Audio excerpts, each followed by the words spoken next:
5, 4, 3, 2, 1, fire.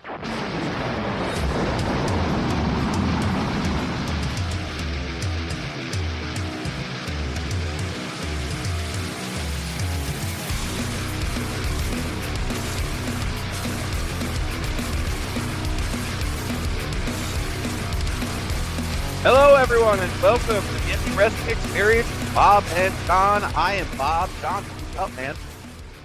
Hey, what's going on, everybody? Wait, how was your week off of the show, man? We missed last week. Man, it was busy. How about you? I know we both had a lot of stuff going on, lots of running around. So Yeah, you know, yeah. did some family stuff. Got to enjoy some music at this big festival they had in Ocean City. And how about you, man? How did Philly go? It went good, man. But tell me about that concert first before, since you mentioned it. Tell me about that. I mean, I got like little snippets through the night as like I got a video Yeah, it here was. and then I got a picture there, right?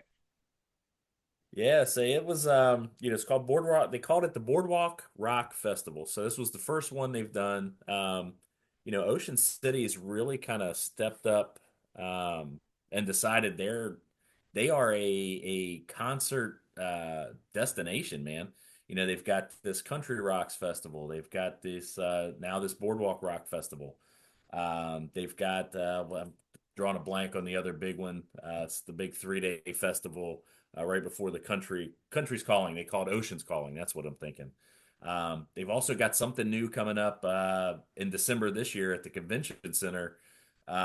Dude, they've got like Rob Bass and Vanilla Ice and On Vogue, and they got all kinds of stuff.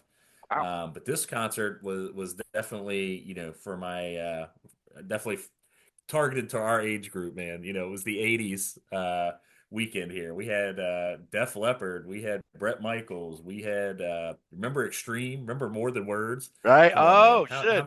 how how many middle school dances did we go to where we were, trying to get a little close dance going. Use that song for, So, yes, sir. yeah, so it was a lot of that, a lot of 90s stuff. My son Jordan went with us, his girlfriend Cheyenne, they both came up from North Carolina. So we went down, took a long 4-day weekend since it's a 2-day concert, and just really enjoyed it. Rob Zombie was the standout. He was the fill-in for the fill-in. Unfortunately, Motley Crue pulled out, and then Alice in Chains stepped in, and was real excited for that. And unfortunately, they had to pull out. So Zombie stepped in on less than a week's notice, and for a guy that is much older than I would like to admit, because that means I'm that old, man, he can rock. Yeah. Absolutely can rock. So just a great weekend, man. Standout band for me with probably Shinedown. I'm not the biggest Shinedown fan, but live they are ridiculously good. Really? Um, and got to see Everclear. So Oh, Everclear is a band for me that I absolutely love. Didn't think it was a band I'd ever get to see. Just right. somehow they never were at an HF festival back in the day that I was at. Um, but man, they just phenomenal, phenomenal, and it's a little sobering when you realize that all these guys are as old as they are. It's like, man, I remember you and I, with our parents and them listening to whether it was the Stones or the Beach Boys or stuff like that, and being a teenager being like, God, how can you listen? They're old now. They can't rock. Yep. That's Yeah, how. all I loved all the guys in Saliva, and as they had their 20-year-old children up on stage with them. So, I don't know what happened. So, Where the hell did time yeah. go, man? Jesus. Wah, wah, wah. Hey, man, But but yeah, look, we did. We had a really good time. I'll say this, okay, about that. I am as shitty about getting old as anybody you know or anybody knows. I hate it. I don't like talking about it. You just said my age wrong by 1 year before we got on the air, and I mad about it. Like, I don't like it. Okay, but one of the things that one of the things that I've learned to love about this age that we're in, that toward us And what I mean is like, well, I mean, everything is generally geared towards kids, but everything that's not geared towards kids in this world is geared at people who, and I don't want to say like we're not rich guys by any means, but like people in our age bracket in their 40s are established and had families, like you have Right. kids leaving the house and investing that extra income, and they want to relive all these things they used to. They want to go to concerts. It's all right here for us because we're in the bracket now, and in 10 years we'll be out of that bracket, and we're the breadwinners. That's right. But in 10 years we'll be senior citizens and we'll be completely disregarded by society. So right now we should enjoy this. Everything being targeted towards us. I mean, listen, you are absolutely right because my whole life revolves around the remake of the 80s and early 90s. Mm-hmm. I go to all these concerts. What do you and I do on a side hustle here that we love to do is wrestling. Well, what is that from? That's all from us being kids, man. Who are our favorite guys? The old guys. Yep. What do I collect? The old 80s toys, and it's all new stuff. They're putting out at price points that are 17 times higher than what they were when we were kids. And why do I buy it? Because as a kid I didn't get it. Right. And all this my parents were like, I'm not spending money on that. Exactly. That's He-Man, Transformers, G.I. Joe. I got a garage full of this stuff. My wife thinks I'm crazy. She doesn't understand it. Yeah, I just recently went can't through a help it, shoe man. thing. What do you want? What do you want from me? Yeah. Well, you ended up with the shoes. You're right. You did the shoe thing. Right. I was dying. Yeah, I never got nice shoes as a kid. So all of a sudden, a couple of years ago, I decided to start buying some nice tennis shoes. And I just did. Like I never spent $200 on a pair of tennis shoes, but you know what I mean? Like I was always buying cheap tees and down to their holes in the soles. Hey, listen, I'm about to hit a whole nother level. And I just paid that last college tuition payment. Oh, freedom. I don't know what to do with money. I'm sure January will start buying houses for kids now. We're going to start buying up a block. I don't know what's going to go on. No, I can live on that block. Just tell her I'm eligible for that sweepstakes, man. I'll jump right in and live on the block.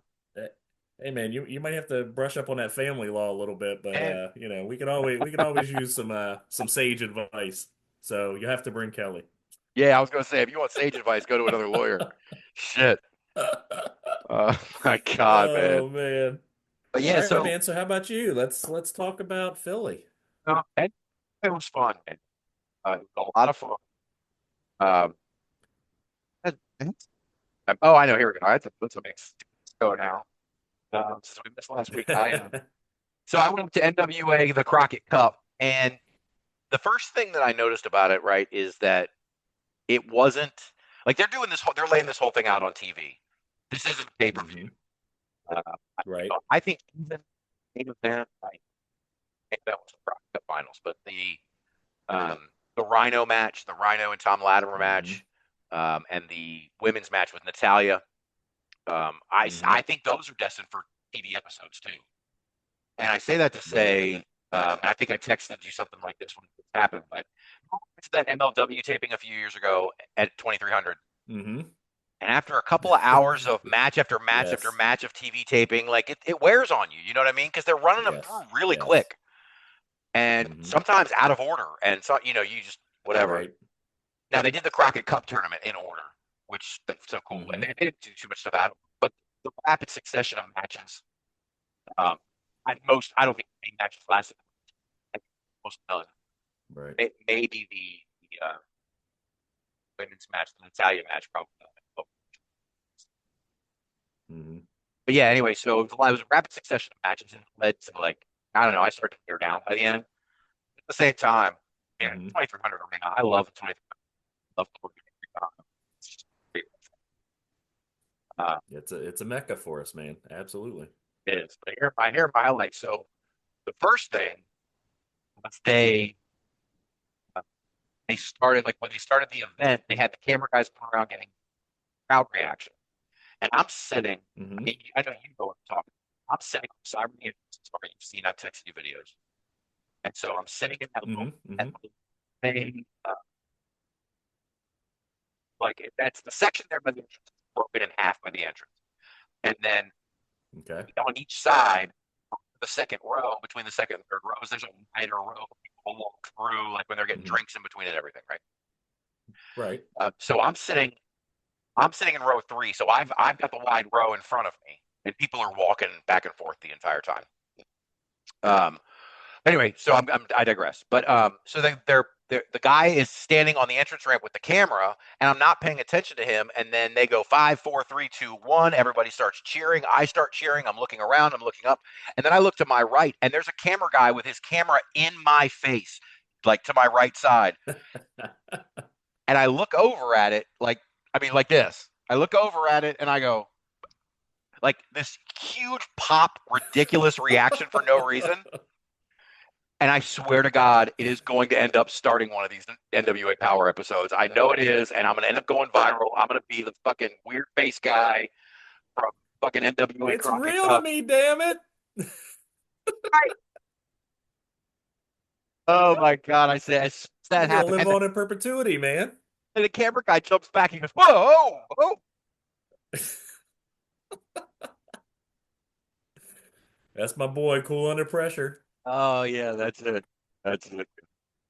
But, but the Talia match, she came in, her hair was braided like she was going to have a street fight, and she came in and she kicked ass. It was awesome.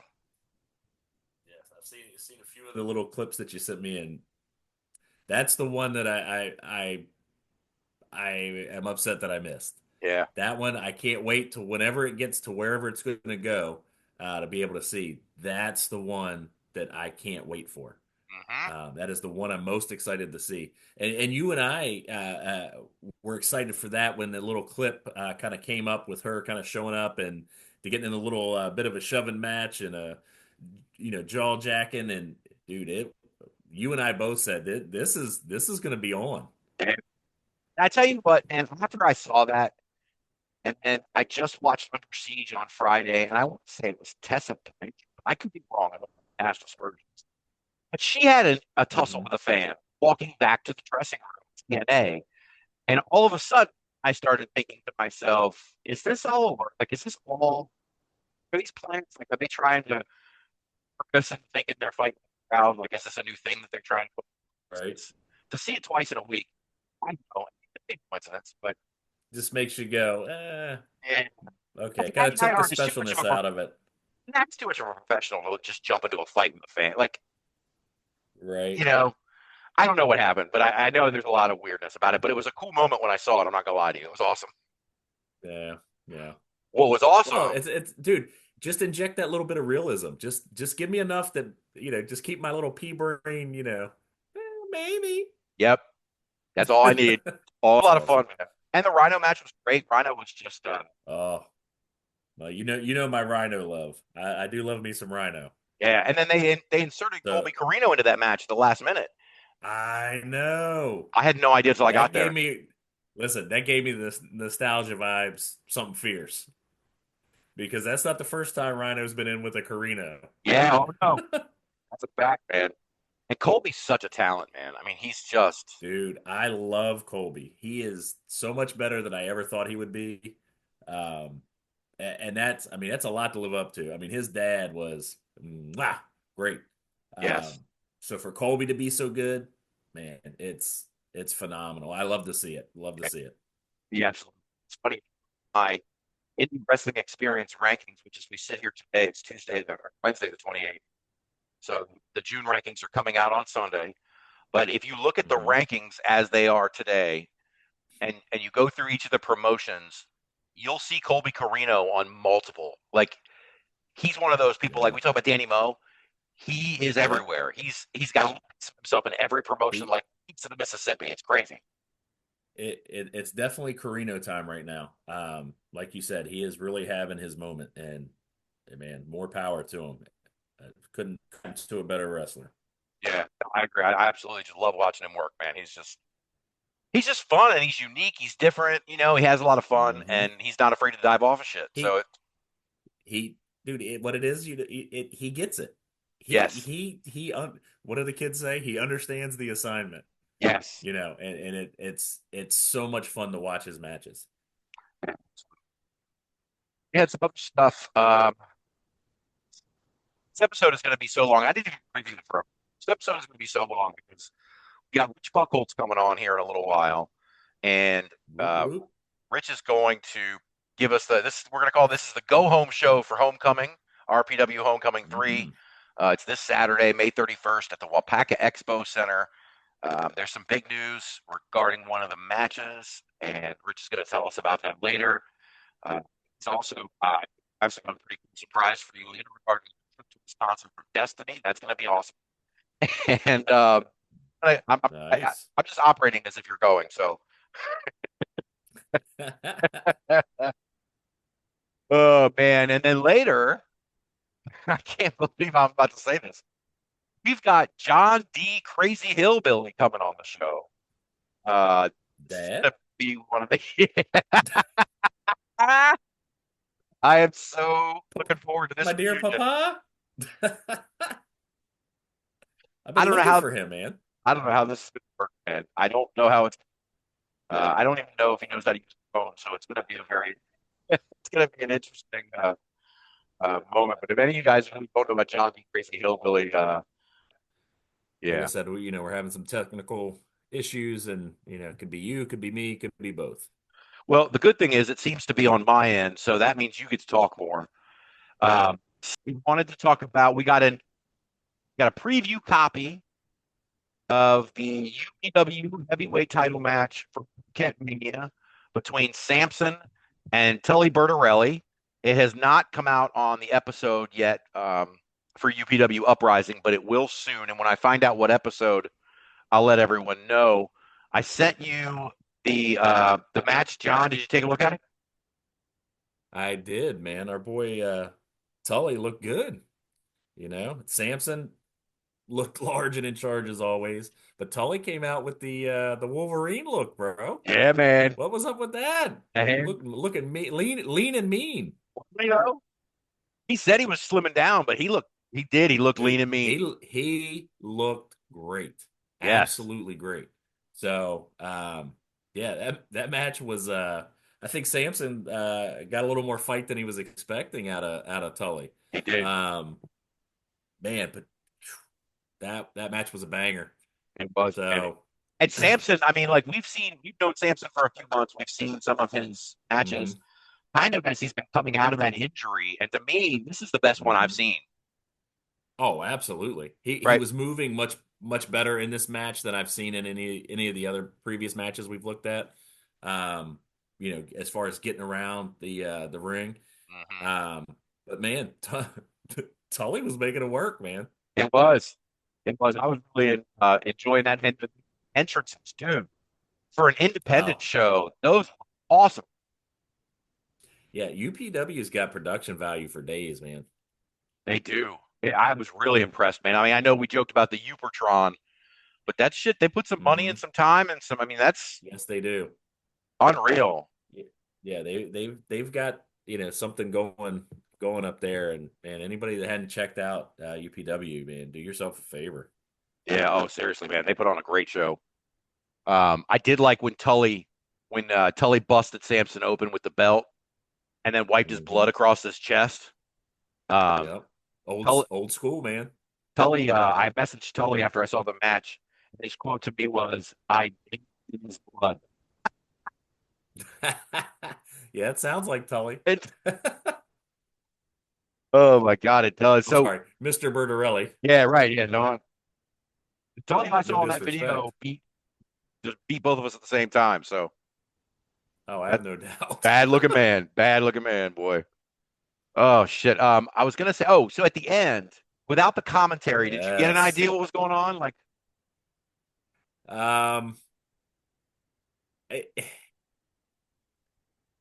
without the commentary, to me, it kind of, okay, what's our boy Sampson doing here? We kind of tired of fighting with old Judge Jesse, and then we got a little understanding going. That could be bad news for a lot of UPW.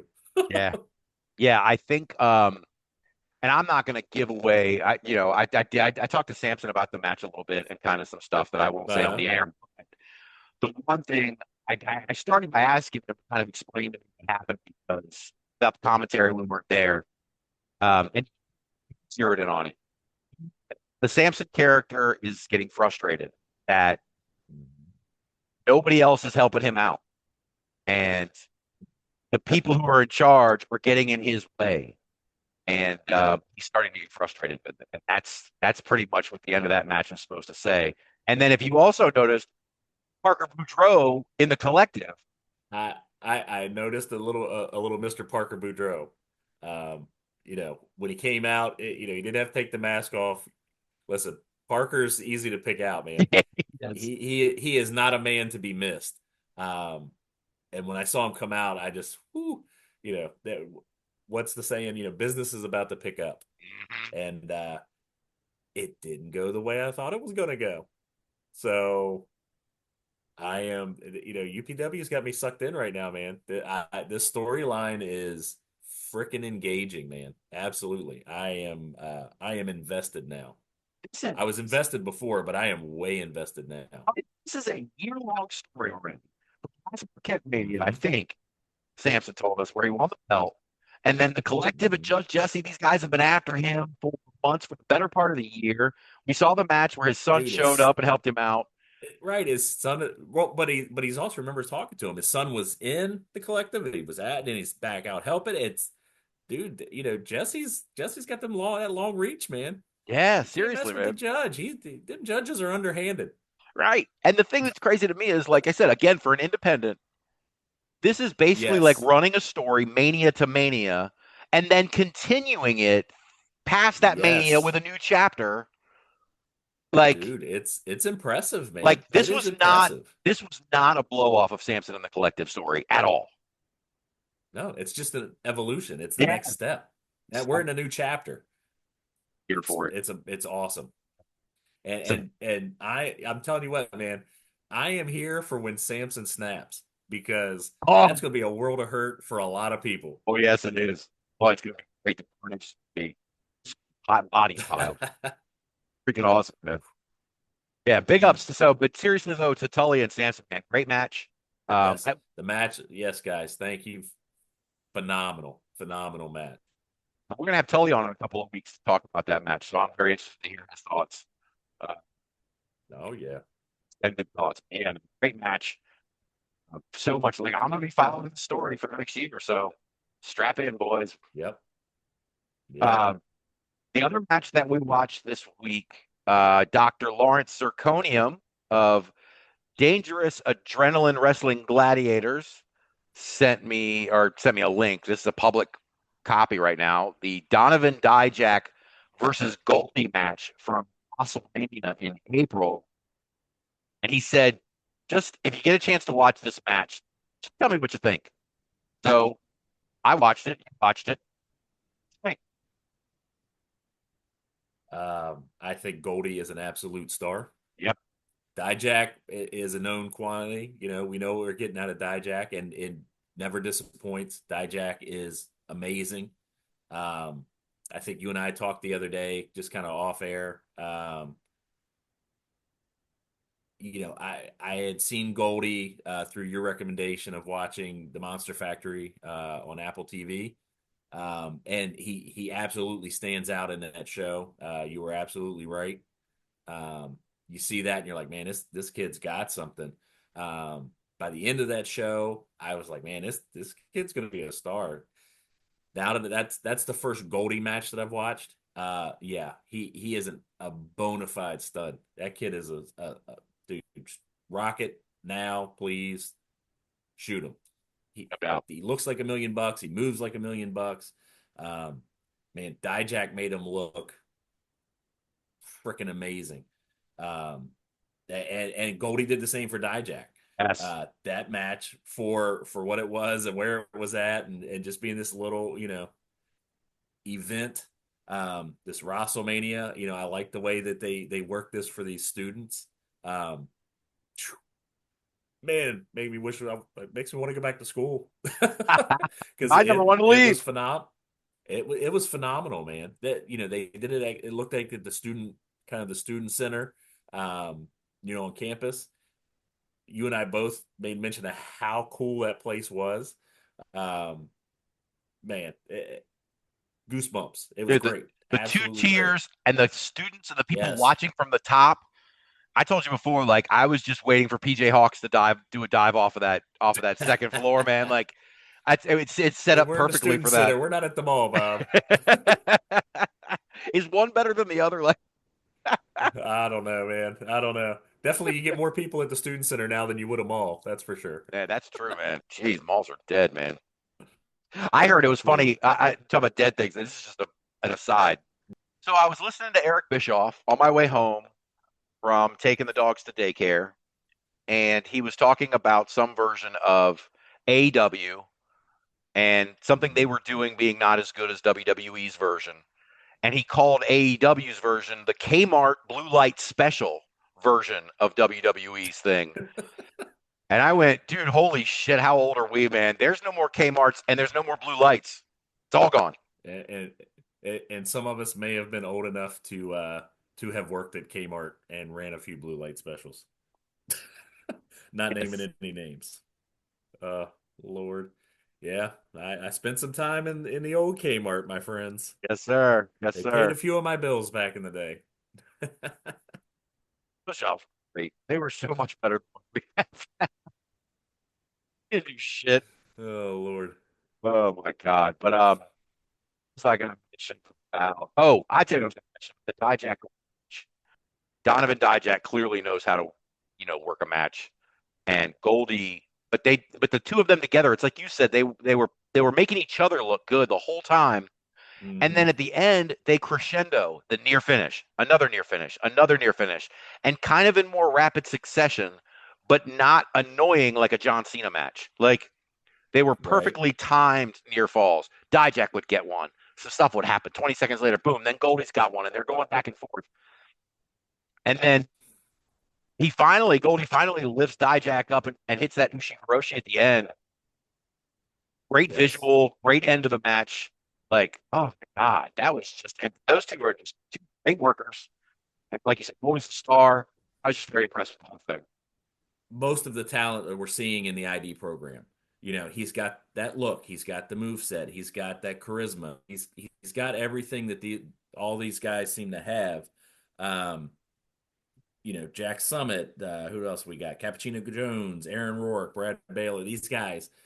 He fits right into that mold to me. 100%.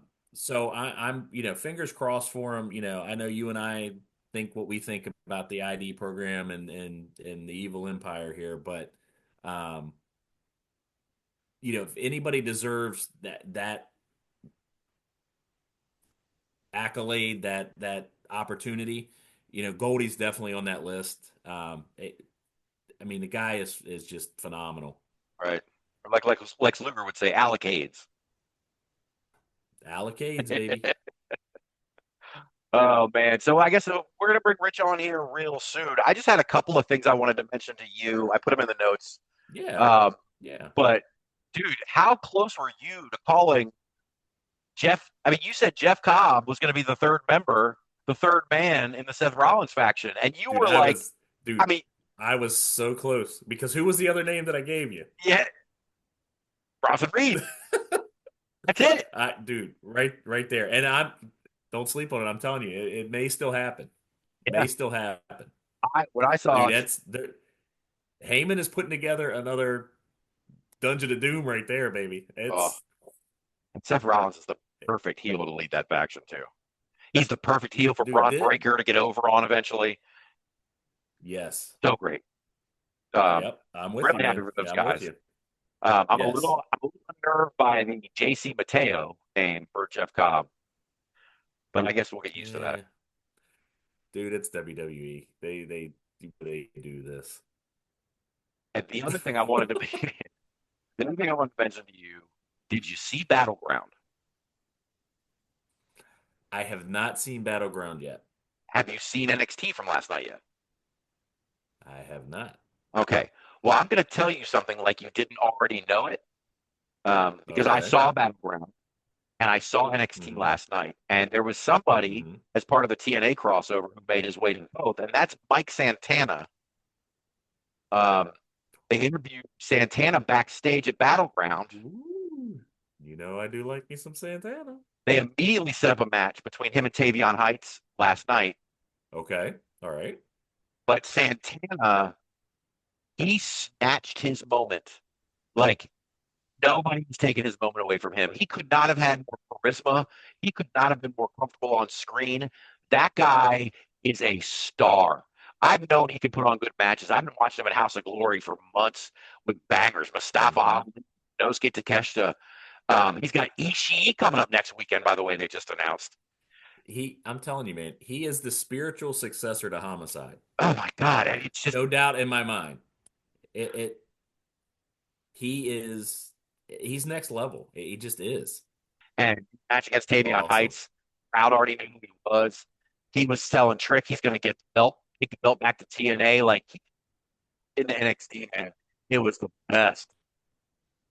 Yeah, but I know what I'm watching this evening when we're done with the podcast. Yeah, So. yeah. Definitely take a look, see if you can find that. That interview lit me up. It's a weird thing to say, but just seeing him on screen, I'm so looking forward to Mike Santana, man. Maybe more than some of these other guys that I thought I would like more.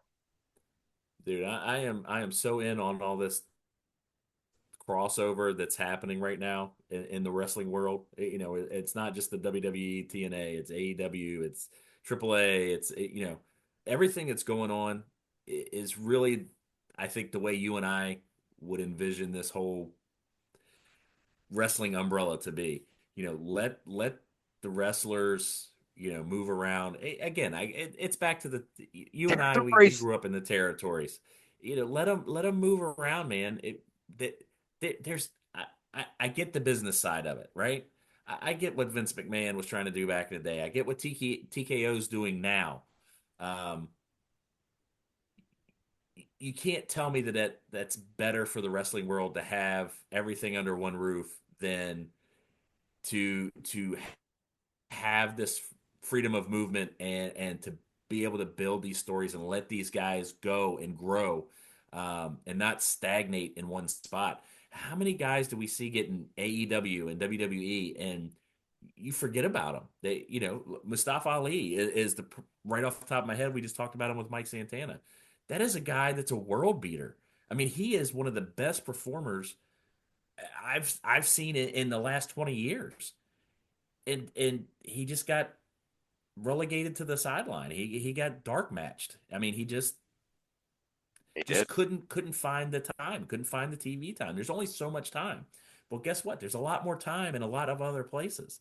You know, if we can build these places up and let these guys get around, dude, you and I mean, we've been singing or lamenting the death of the territories like every other fan our age Yeah, for years and years and years and years. Um, I think this gives us a little bit of, you know, maybe it's false hope, but it gives us some of the old feels, I'll say. yep, And I pop so hard when you see somebody that's not supposed to be there. You know, when Joe Hendry came out, what did we all do? yep. Every one of Somebody us. said his name, God damn it. Somebody said it. That's Somebody right. said it, because here he is. But now the difference is there's more than PWI, there's more than dirt sheets. You can watch these guys go from place to place. If Right. if We if have the ability to follow them and to bring our eyes, our viewing money, or whatever to these smaller promotions, dude, it could be such an influx for the industry. Um, you know, I just hope that this isn't a fad. I'm hoping that this is a sign of things to come and not what's cool in the moment. And sooner or later, the big two are going to clamp down on it. right, And you know, that's what I don't want to see happen. right, But you know, time will tell, and I'm going to enjoy it right now for what it is. But you're right. I can take my viewership and follow my favorites everywhere. It's just, to me, it's like watching you know, your favorite wide receiver in the NFL. You know, he's in Green Bay. I can watch Green Bay games. Well, you know, he's a free agent. And he goes to, you know, sorry, Rich, not Detroit. Um, I had to do it. yeah, You know, but wherever they go, I can now follow my guy. I can take my viewership. I can take my fandom dollars, so to speak, and spread that around. Um, yeah, it again, a great time to be a wrestling fan, man. it really is. I hope this renaissance never ends. I know it will. wrestling has just been so different since 2016 or 17, man. Shit just blew up, thing. Yep. Well, we're gonna ride it till the wheels fall off, my friend.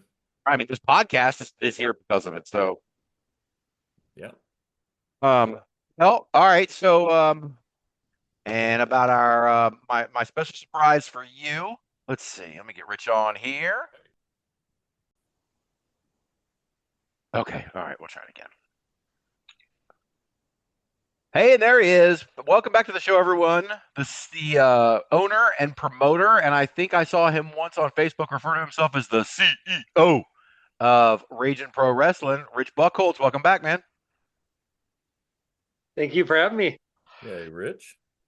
Dude, you've had a busy week, Rich, or a busy couple of weeks since the last time we talked to you. It's one of those where I work split shifts and fill with wrestling stuff in between. Yeah, absolutely. I mean, there's been a lot of changes. Most recently, change to Homecoming. So, if we want to start there, Homecoming is this Saturday. It's May 31st, and the card has been set for a while now. But then you just had a monkey wrench thrown into it recently. I did. Zilla's agent reached out to me and told me he was going to be unable to make it. So we had to tell fans. Obviously, the fans weren't very receptive of it. It's one of those things where it wasn't on our end. It was something on his end. But that's a different time that they might tell it. But I'll let them tell their stuff. Yeah. Like I told you, I've seen a bunch of people on your posts already theorizing as to why. Yep. Well, at least it means they're engaged, right? Oh, 100%. Our social media is probably more active now than it's probably been in 4 or 5 years combined. Damn. Okay. What was I gonna say? Oh, so Zilla is out for Homecoming this Saturday. He was supposed to face. JDX. So JDX is left without a dancing partner. Do you have plans already in place for JDX? I do. You're not telling us, People are you? will find that out nope. That people will find that out at the show. Okay. Okay. All right. So you got JDX. So have there been any other changes since the last time we talked to you about Homecoming? No, everything as of right now should be good to go. Okay. So we get a lot of wrestlers that reach out to us before the show that are like, "We're in the area if you need me." I'm like, "Sounds good, thanks." Yep. Totally understood. It's a good problem to have. Yeah, I'm sure it is. What was I just gonna pull up something a second ago about? Oh, I know. I was gonna ask you again to just remind everyone what the card is. Now that you've got the card set, we know there's a JDX surprise coming, but outside of that, what are your matches for Saturday for Homecoming? We have the tag team titles on the line. Gen Z will defend against Royal Flava. We have Ryan Cross versus Ethan Matthews. We have a triple threat match for the RPW Cruiserweight Championship, where Isaiah Moore will defend against Johnny CK and Miguel Money. It's 2 steel cage matches. One will be for the RPW Women's Championship. It'll be Casey Lennox defending against Stacey Shadows. And the main event will be Nick Colucci versus Salem Crane. They used to be tag team partners. They're going to face off in the cage to settle the score. Right. For the RPW Heavyweight Championship, it'll be Rick McCarthy defending against Silas Young. And I think I'm missing one. Oh, Parker will be in action against Ezio Orlandi. And Jordan Cross will be facing Shelly Benson in an intergender match. That's right. Now, you may not want to answer this because it may spoil this for Saturday, but I'm dying to know, when WWE does 3 Hell in a Cell matches in one night, they just raise and lower the cage. You don't have that luxury. So are you going to set it up and take it down multiple times or just once? I guess I won't ask it any further than that. Just once. It's a semi and the main. Oh, okay. All right, cool. So your last 2 matches will be Casey Lennox and Stacey Shadows and Salem Crane and Nick Colucci in some order. Correct. Yep. That will be the order. Nick and Salem will close the show. Cool. Yeah, that's going to be an awesome main event. I mean, those two guys, if you're not familiar with, I know Nick Colucci and Salem Cray may not be national names, but if you're in the Midwest, you know those guys for sure. And Yep. they can go. They win as a tag team, and now I'm sure this grudge match in a cage is going to be just off the chain. They are both looking very forward to it. I get messages quite a bit Right. I from bet. both of them. So. I saw that you posted something about the votes. So with Zilla out, you had the contest. Remind us again what the contest was with the fan voting. Okay, so for this show, it is my hometown area. So for this show, what we did was if people vote, they get $5 off RPW merchandise per ticket. So if you have 4 tickets, you get $20 off. You can get a hat, a beanie, a necklace for free. It's one of those things where we're trying to engage with our fans, and it's kind of like a coming home moment for myself being from the area. Mm-hmm. Right. Yeah, absolutely. And that's really cool. There are still tickets available for Saturday? There are. It fits up to 800 people with the bleachers, so there's still plenty of room available. They're $10 in advance, 20 at the door. It's rpwprowrestling.com. Otherwise, look sharp at the Foxborough Mall. Also has general admission tickets for $10. Nice. Okay, well, very cool. I look forward to this. I'm going to talk to you, Rich, on Sunday, I'm sure, after homecoming is all said and done and see how things broke down. But I'm very interested, certainly, in a couple of these matches. Mostly, John, mostly the ones that I called in advance. I want to make sure that I'm right, Let's see. Predictions? Yeah, my predictions. I've been making predictions on here when you're on and when you're not, Rich. I'm always throwing predictions out. Sounds good. So, but I think the one that I called.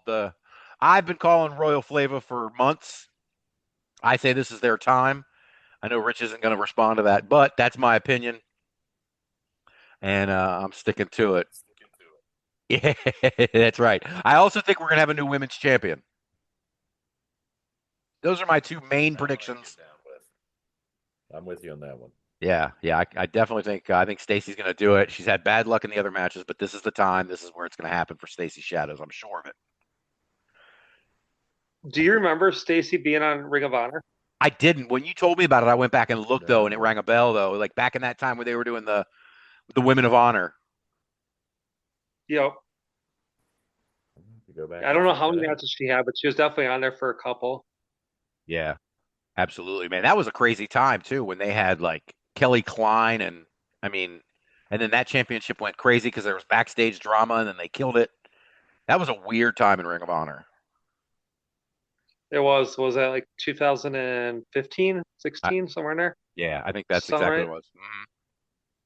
Because it was right after I kind of got into Ring of Honor for the first time, really. Like I'm late to the game on Ring of Honor. John's my OG Ring of Honor guy, but I came in late and had to catch up. That's about the time I was kind of in and then out and then back in and then out for a little bit. And yeah, Ring of Honor was one of those that you just kind of bounced in and out of. You know what I mean? Mm-hmm. Yeah, absolutely. But speaking of Casey Lennox, John, you don't know anything about this. I didn't tell you anything about this. I wanted it to be a surprise on the podcast. But, since we're definitely going to Wisconsin in September, John and I, since we're definitely 100% going to Wisconsin in September, well, I'll let Rich do. Rich, why don't you tell John about John about the Destiny after party? So there will be an after party at the place I work at called the Bar on Lindale, where Jordan Blue and Casey Lennox will be hosting it. It'll be upstairs in the skybox. They will be doing a Q&A for 15 minutes each. They will be doing photo ops with each person that's up there. There will be pizza, wings, cookies, and brownies up there. So it's pretty much a private party. Private party. So it's gonna be a lot of fun. Shots. Here we go. Sorry. And free soda. I'm in if there's free soda. That's like all it takes to get me. But the surprise, John, is that I got the first 2 tickets. I don't know if that's true or not, but I'm just going to claim it anyway that I got the first 2. Wait, did I? Yes, Woohoo! because John, I tipped you off to it before we put it online. come on, man. You don't have to put me out on Front Street, Rich. Like, I was trying to be like, oh my God. Yeah, no, I got us 2 tickets to that, John. If we go, I'll tell our fans now. If we end up going to Wisconsin, because I know John and I joke a lot on here, but we're still in flux on these plans, trying to solidify them. So if we can't make it out to Destiny 5, September 27th, I will work with Rich to get these tickets to some lucky fan later down the road, for sure. But if not, we'll be partying into the night, John. Party like a Wisconsin party.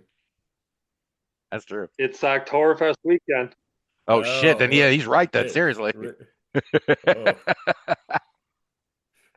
Whew. Oktoberfest draws about 120,000 people. Oh my gosh. Whew. Yeah, it's gonna be a crazy time out there. That's that weekend. It's the whole weekend, John. Rich. It's Friday, Saturday, Oh, okay. Huh. and then so pretty much Oktoberfest gets done around 5 o'clock. So our goal is to have some of the people from Oktoberfest come to the show, or at least come to the after party. Right. Awesome. Yeah, that'll be great. They're not sold out yet, are they? Those tickets? No, there's still probably 45, 50 left Wow. for upstairs. That's still pretty impressive considering you didn't tell anybody it was coming. You just sort of dropped it on them last week. Like I told Yeah, you. we literally just came up with that last Tuesday. Yeah. I've said it before. I know Rich, I'm preaching to the choir when I say it's a Rich man, but those fans love Queen Casey. I mean, it's a lot of promotions have fans have people like that are just their people, and Casey certainly fits that bill out here at RPW. She does. It's one of those things where we kind of got the idea from WWE and AEW, the post conferences, press conferences, and I'm like, this will be a cool thing to do. We have the environment for it, so I'm like, let's do it. Yeah, no, it's a good idea. I'm looking forward to it for sure. I don't know about the photo op though. I don't know if anybody wants a picture with me. I may give that away to somebody else.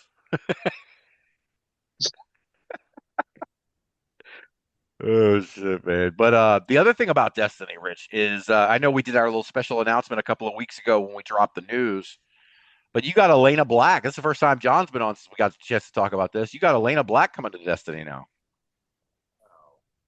I do. How did that? I know when we talked Nice. before, you were like, "I'm not going to kind of tell everything about this, but kind of give everybody an idea how it came to be." Like after she got released. I reached out to her email that she put out originally, and then she changed her email to her agent's email, and everything was set by Thursday the 9th. And you and I talked on the 10th, Right. and we released it on the Tuesday after, I believe it was the 14th.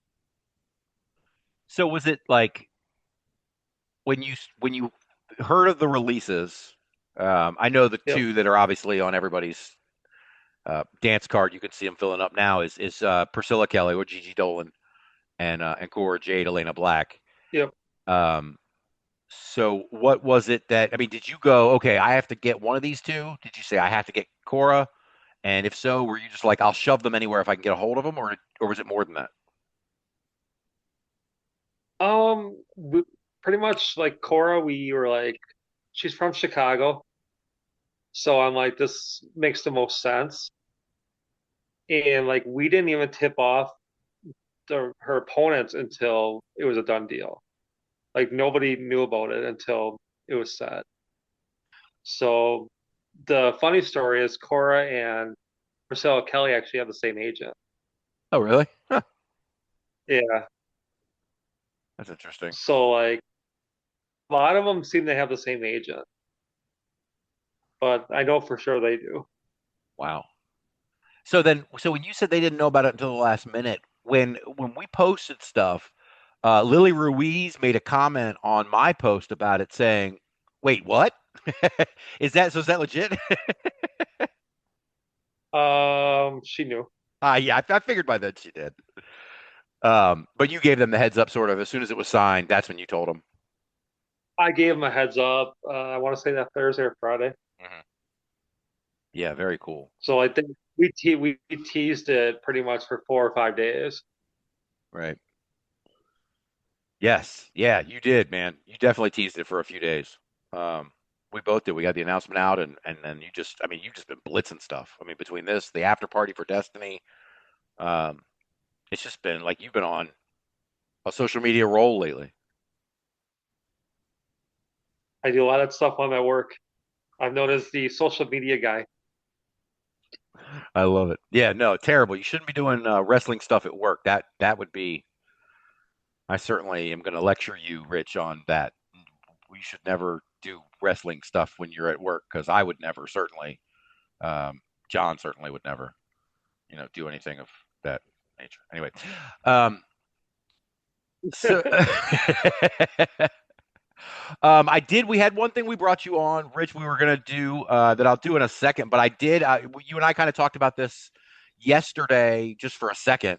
But as I was watching, I hadn't watched TNA in a couple of weeks, and so I watched Under Siege this weekend, and I found out that Maggie Lee is Elegant now. Yes, they started teaming her with them, I believe, 2 weeks ago, 3 weeks ago. Okay, all right. Yeah, I know she got involved in that match at the pay-per-view. And I love her and Heather and Ash together. I think it's a great little faction. I don't know much about Ash. Like I know who she is, obviously, but I don't know her the person. Mm-hmm. But it seems like a really good trio together. Right. I think so too. I think it's going to be really good. And it's the kind of thing, it's like, I mean, it's kind of the same thing you see happening with Braun Breaker and Bronson Reed right now with Seth Rollins' group. I mean, there she is, the established wrestler on TV, and now these two women who are coming up are part of her stable. And at some point, you got to imagine they're going to turn on her and go on their own and do great things. Probably. I mean, a lot of it will probably depend on her contract length and all that stuff. Right, right. Yeah, of course. Yeah. So anyway, so what we discussed earlier in the week, you and I, the three of us, we've been talking about it on the emails over the weekend. And Yep. in honor of Homecoming this weekend and the two steel cage matches, I just had an idea, sent it out to you guys, and I said, let's recommend some historical cage matches. And my idea on this was not for us to rank our top three steel cage matches each or to, call it a Mount Rushmore. The Mount Rushmore shows get kind of old. But to just sort of, I envisioned it being more like working in a video store. Well, we're old enough to know what that means, but back in the day in the video store, man, you'd go in and the employees would have recommendations out there. They weren't necessarily the best or the most popular movies, but just recommendations. And so Rich and Jon and I each came up with our three historically recommended steel cage matches. Jon actually did an extra two. I think one of them is Rich's. So then we'll go ahead and throw Jon's fourth one in there at the end to make it an even 10. And because of that, let's start with Jon. Jon, give us your first historical cage match recommendation for the Indie Wrestling Experience listeners. Let's see. You'd think I would have been queued up and ready to roll here. I think the first one that I threw up there was 1990. It was, I believe, WWWA out of Japan. It was Bull Nakano versus Asia Kong. For anybody that loves just wrestling, just brutal, stiff style wrestling, you don't get any better than this match. It's brutal is the only word to describe it. And it's funny you mentioned that because I know that match just from reviewing it once. I happened to have reviewed it once on the website and wrote it up. That's the match where Kong had those weird like aluminum boxes or whatever, and she was hitting her on the head with it. Yep. I still don't even know what that was. Do you know what that is? I have no idea. I just thought they were, like you said, just aluminum boxes. I know the damage that it did. I know that. And the other thing I remember from that match is the spinning back fists. The spinning back fists are brutal. Dude, and correct me if I'm wrong, because I didn't get a chance to go back and rewatch it, and I would have really liked to before we got on and talked. Isn't there a spot where I think it's Asia's got something and she's stabbing, or is it? It may be Bull that had something that was stabbing the opponent's arm, and just I remember, I remember watching this. Obviously, I didn't catch it, live. I caught it on tape somewhere. Some friend of a friend of a friend had a tape, um, and just I remember watching this and going, "What are they doing in Japan?" This and where can I find more of this? But just women's wrestling in Japan was just so far ahead, with what they were doing.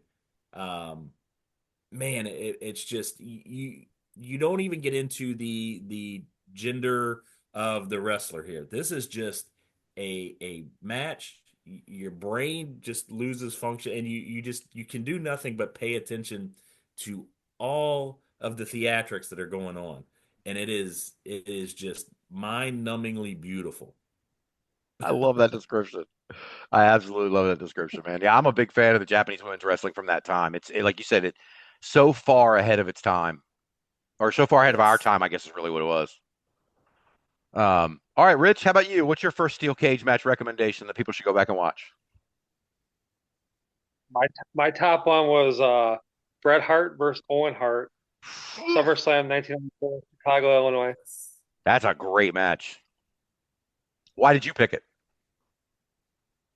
I was a huge Bret Hart fan growing up, so Oh, really? uh, and then like that's why we're doing our steel cages this way. Is I like the ref outside the ring.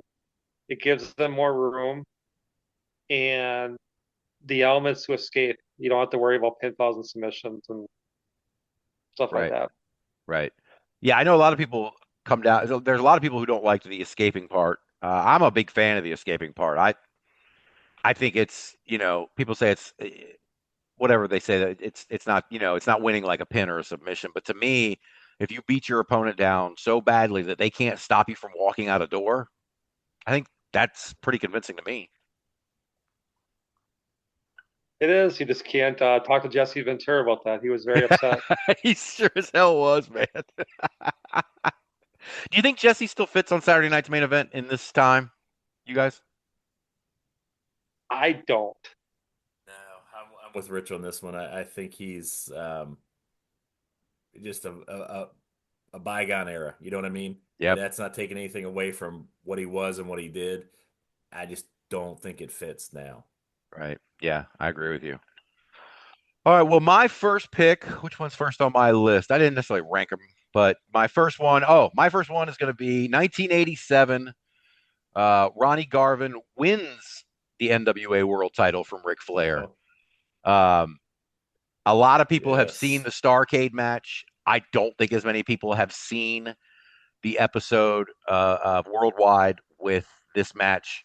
But the thing to me was this was right in the height of my wrestling fandom, fall 1997. I mean, 1987, I mean, sorry. And um, all of a sudden it was just on TV and there was this big title change. I had never seen it before. I mean, I don't think I had seen a pay-per-view live before. So this was like as close as I had ever come. And when I go back, I did go back and watch this match today, and it just holds up. I mean, it's a very 1980s NWA main event. There is zero hoopla. There is zero, flippy. Well, not zero flippy shit because he wins on a sunset flip off the top rope at the end. But it's like at the end that perfectly timed moment. But then there's also moments of brutality. But it's not like a cage match where the cage is a weapon the whole time. It's a match in a ring that has a cage around it, and every so often they just use it a little bit here and there just to emphasize certain points. And I don't know. I just think it's a great match. And of course, I was, 11-year-old Bob Richards was jumping up and down when Ronnie Garvin beat Ric Flair. That was a big deal to me. I look back on it now and it's like, Jesus Christ, Ronnie Garvin, man, that was not a good run, but but still, I enjoyed it at the time. Rugged. That's it, rugged. That's right. Yes. It wasn't too long after that he was rugged. Yes, it was. You're right. It was not long after. Yeah. All right, John, how about you give us your second match? Um, I'll go with my second match. It was a newer one. Newer, 20 years ago. Um, we'll go with was a Ring of Honor Death Before Dishonor 4 in 2006. It was kind of a War Games type match. It was Team ROH versus Team CZW, and at the time, it was a great match. And it wasn't until later you appreciate the names that were in it. Um, it was ridiculous. I mean, CZW had Chris Hero, Claudio Castagnoli, Necro Butcher, Nate Webb, Eddie Kingston. ROH, you had Homicide, Ace Steel, Samoa Joe, BJ Whitmer, Adam Pierce. Come on, Slap Daddy. My God, man. And one Brian Danielson. That's right. And the one note that I remember making to you on this was Brian Danielson. No, no. The turn, man, was perfect. There's just so much going on in this, but just you talk about all these guys and just the fact that you could get that many guys into the ring and everything going on, and it didn't feel overwhelming. Those guys all played their parts perfectly. It's anybody that's a fan of the multi-man matches, especially in a cage setting, check this one out. You won't be disappointed. Yeah, that's all. Isn't that match like an hour long? It's a little over an hour, I believe. And That's right. And it's a blink and you miss it. It's right. like, oh my God, it's over. We're over. What? Yeah, it's phenomenal. Absolutely phenomenal. Yeah, absolutely. Rich, were you a Ring of Honor guy back in those days? 06-ish? Not yet. Probably not till about 11 or 12. Oh, okay. So you came to a Ring of Honor with TV? I came with TV, and then I was traveling partners with Silas for a long time. Oh, yeah. So that's how I kind of. Yeah, that's it's a much better reason than the one I gave. Hey, yeah, me and Silas Young chilling, riding the roads. Okay, Rich, how about your second match? So I went back to 1985. I didn't watch this when it was out because I was one, but it would have been the Midnight Rockers, Marty Jannetty and Shawn Michaels versus Buddy Rose and Doug Summers. That's freaking phenomenal. When I saw you put that match on there, I was so excited about it because, I mean, Rich is an AWA country, man. I mean, it's like, I love having that perspective. But why did you pick this match? And when did you go back and see it since you were one? I probably went and saw it when I was probably like 14 or 15. Mhm. So probably like 98, 99. Mhm. And I was a huge Shawn Michaels fan, and obviously when I started watching wrestling, I remember him from WWE as the Rockers. I don't remember him with the AWA, but then once I got to see them, I'm like, oh, these guys are really cool. Like, because back then they didn't have music for a lot of wrestlers, so that's what made it even cooler. Yes. Yeah, absolutely. And Buddy Rose is an underrated guy, man, for real. I mean, that guy was around for a long time and just such a great worker. I mean, even when he started gaining weight and then he started making that his gimmick that he was the sexiest man. I mean, it just the whole thing just he's one of those underrated guys that I think people sleep on or did sleep on, and if you go back and watch, I absolutely loved his work. Um, wasn't he the one that was under the mask as the Executioner at WrestleMania 1? Buddy Rose? Possibly.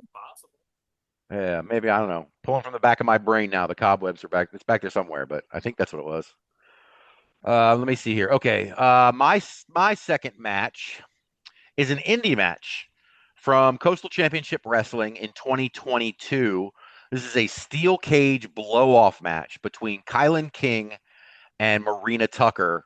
And if any of you guys have been around on the indies, Rich, have you ever had anything? Have talked to either one of these ladies? I have not. Um, They're both Jersey, I'm guessing, or where are they from? I'm not sure, honestly, where they're from. I know this is a Florida promotion, but Kylan King, I've seen her all over. So I don't really know. Let's look. Let me see real quick. Marina Tucker appears to be. She primarily wrestles in Florida, it says, and she is originally from Michigan. And Kylan King's been injured for a while. Did any of you guys? I don't know if any of you guys saw her. She had a cup of coffee in Impact before she got hurt, teaming with oh goodness, with not Killer Kelly, but Jody Threat. And they were battling Keller Kelly and Masha Slamovich. This would be 23-ish. Oh my gosh. Okay. Yep. But this match, and now Marina Tucker, one of the places you can see Marina Tucker now, anybody who's interested, is Women of Wrestling. She is Penelope Pink on there. But that's her and Holly J, who goes by Holly Swag, are in a faction together on there. And I just think the world of Marina Tucker as a performer, and Kylan King as well. But the match that I'm talking about here happened at Bash at the Brew 15. This is 2022. Kylan King had originally won the belt at Bash 12. Then they had a rematch where Marina got DQ'd. And so Bash at the Brew 15 comes around and they put him in a steel cage. And the thing I like about this match, if anybody wants to go find it, like I said, Bash at the Brew 15, it's the newest match on this list. And it feels very new in the sense that it felt like Marina Tucker came dressed for a street fight. There wasn't any real scientific back and forth. It was just this constant shifting of momentum back and forth between two women who clearly seemed to want to just destroy each other. Kylan King bleeds at one point after having her face just raked across the cage. And it's just, like I said, it's a very well-rounded match. The whole thing just keeps your attention. The crowd is very hot. And Kylan King wins it with a super choke slam from the top rope at the end with blood running down her face. It's just an absolutely fantastic match. She ends up winning all three of those. And then I think they ended up bringing Marina back in 5 or 6 months later to take the belt off of Kylan King when Kylan got signed with Impact.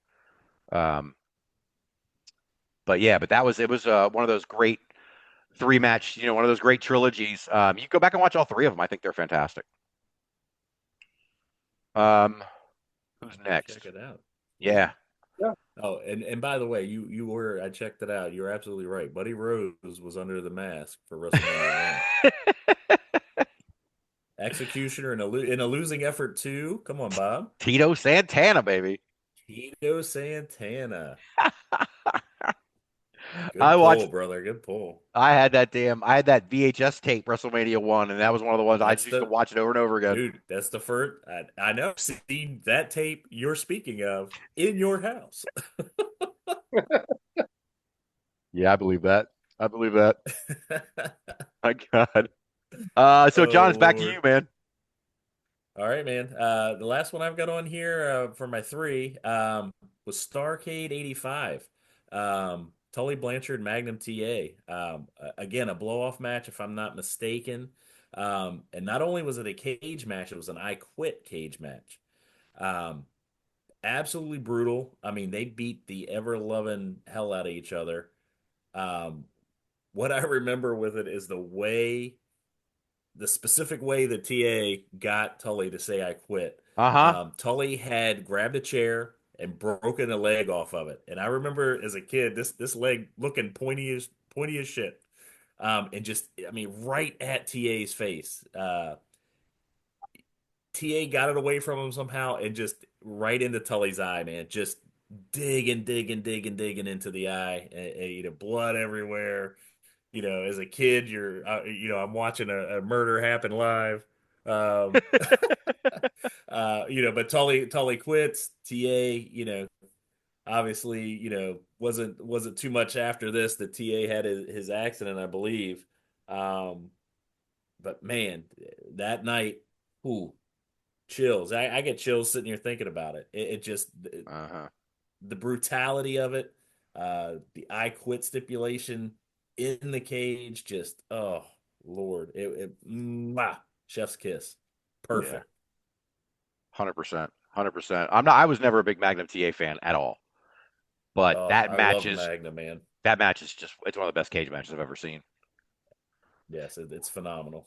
It's like 20 steps above the match that I was just talking about. Like, it's the same thing. There's brutality, there's emotion, there's psychology. Like, it's just got everything wrapped into this match with a hot crowd. Ugh. And dude, if you ever really want to understand why wrestling nerds bring up Tully Blanchard so much, watch that match. Tully is a friggin' master. It's a master class, man. It is. You want to talk about heat? I mean, that crowd wanted to murder him. They wanted TA to murder him. It was phenomenal. Oh man! All right, Rich, what's your third match? So my third match, I saw was also on John's list, was Chris Benoit versus Kurt Angle John's from Monday Night Raw 2011. Why'd you pick that one? Rich. I say as if we don't already know. Why'd you pick that one, Rich? For me, it's pretty much two of the best out there. Like, I would probably be outnumbered in this, but I honestly believe Chris Benoit belongs in the Hall of Fame with an asterisk by his name. Right, and I get that. Look, the emotions are high on Chris Benoit, and people have very strong opinions and differing opinions, but his body of work, where John and I have said it numerous times on this show, his body of work is unquestioned. Yes. So, because back then, like 2011 till probably, I would say 16, 17, there's a lot of matches that are very forgettable. And that was one that was remembered. Absolutely. Yeah, it's absolutely one of the best matches, cage match or not, just match, especially from that era. But all time for me, all time. I mean, it's just two of the best ever. Just putting on a masterclass. It's phenomenal. Yeah, no, absolutely. Like you said, two of the best to do it. What else can you say? But that's definitely a match to go back and watch. If any wrestling fan, a fan of WWE, has not seen that match, well, there are matches that I haven't seen that I'd be ashamed to say. So whatever. But don't be ashamed anymore. Go watch it. It's amazing, and it will fly by in the blink of an eye. Be excited for the fact that we're in the day and age we're in, and all of these, everything we're talking about, you can find it somewhere. And this is just us, like you said. We're playing rental store clerks here. We're recommending to you. Might not be the bestest thing, but you know what? I guarantee you'll enjoy it. Right. Yeah, absolutely. Would you have to go on YouTube for Chris Benoit's matches or no? What's that? Would you have to go on YouTube to see it for the Chris Benoit match? Because I don't think WWE's got any content for Chris Benoit. I don't. Last time I saw it was up. You know what? The last time I saw that stuff was up. I was gonna say you believe me, we can figure it out. Yeah, there are lots of ways. Yeah, lots of ways.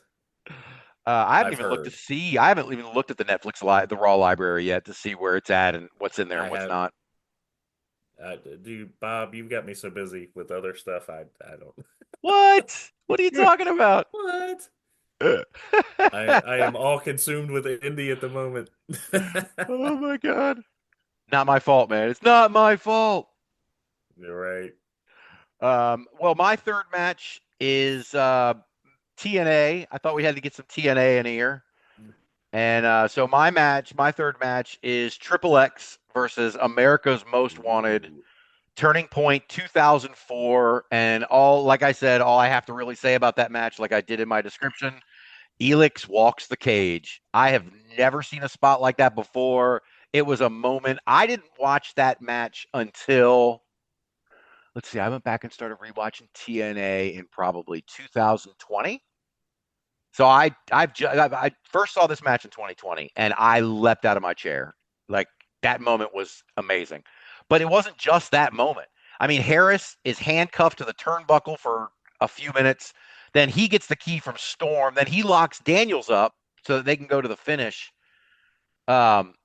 Immediately after that, that Elix spot, like within 30 seconds, I think, they're all back up on the top. Harris and Daniels are fighting on the top of the cage again.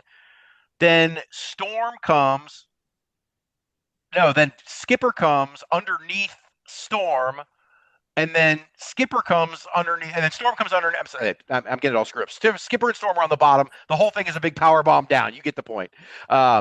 With like Harris suplexing Daniels at the top, and then everybody else at the bottom just throwing them down. It was just a crazy visual.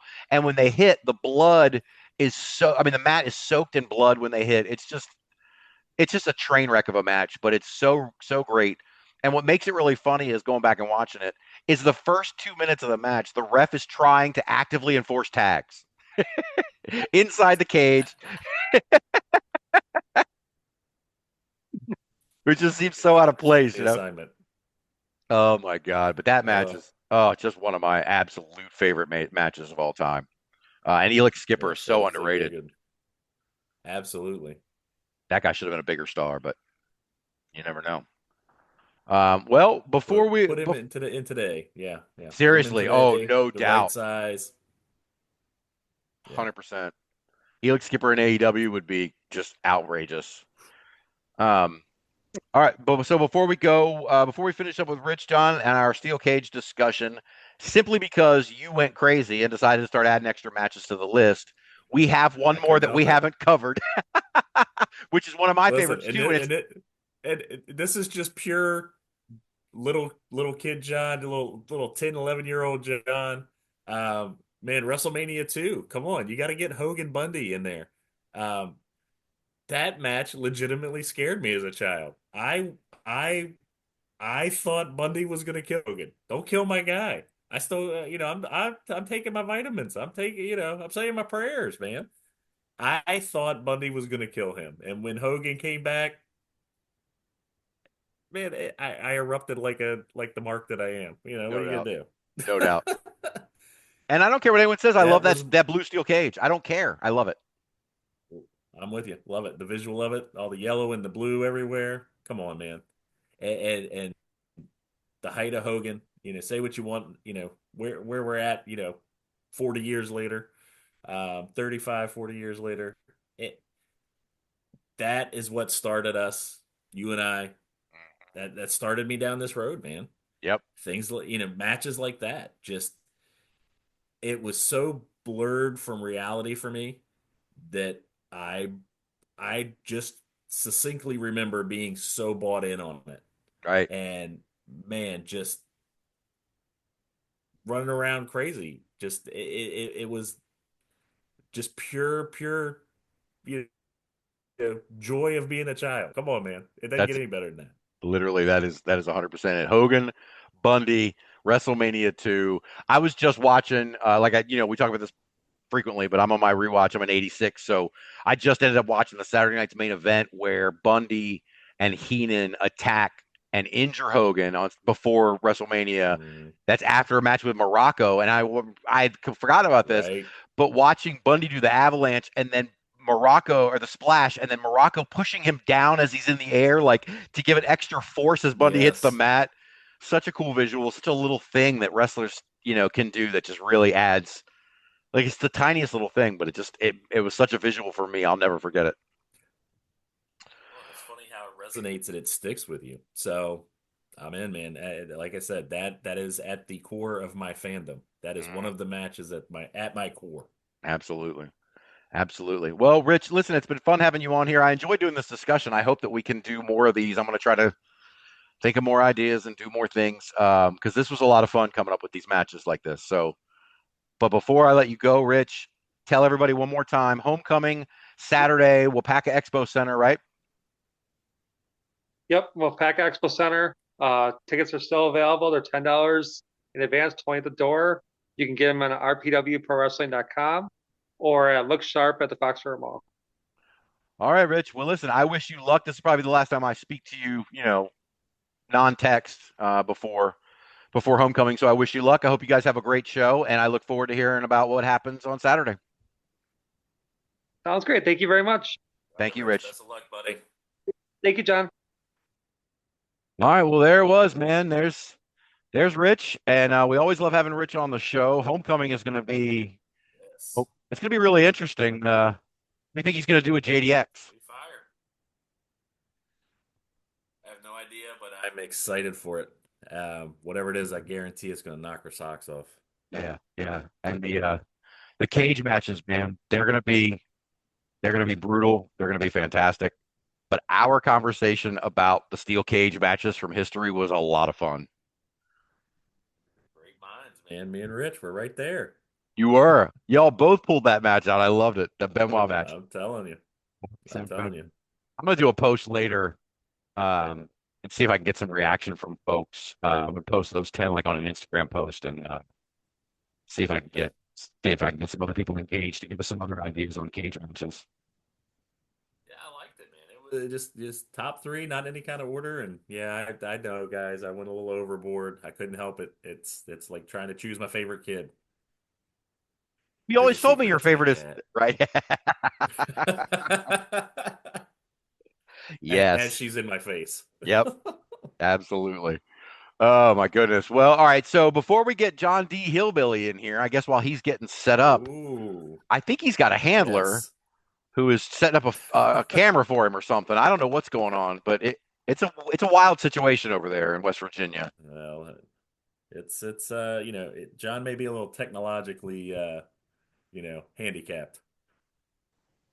Oh man! Before we bring on John D, let me just get some business out of the way. I've got a long list of new champions for the past couple of weeks. I didn't want to leave anybody out last week, so I'm going to try to go down this list without wasting too much time. But I want to give everybody their flowers. Our ANDNEW champions from the last couple of weeks, one of which is Mike Santana, who won the unexpected title from Marcus Mathers last weekend. What else do we got here? At Summit Pro last weekend, 2 title changes. Team Never Surrender won the tag titles from the Matt Daddies, and Cavron Canyon became your new heavyweight champion, defeating Chase Holiday. Wrestling Revolver also had 2 title changes. Jake Christ won the remix title from Crash Jackson, and Alpha Sigma Sigma Ass won the tag titles from at Superior Championship Wrestling. Joseph Ira Credit, the Superior title from the Great Tiger. At Phoenix Championship Wrestling, Kevin Koa won the heavyweight title from John Wolfgang. At ACW Wisconsin, 2 more title changes. Kevon Lee is the new Water City champion, winning a triple threat match against Adam Grace and Sean Priest.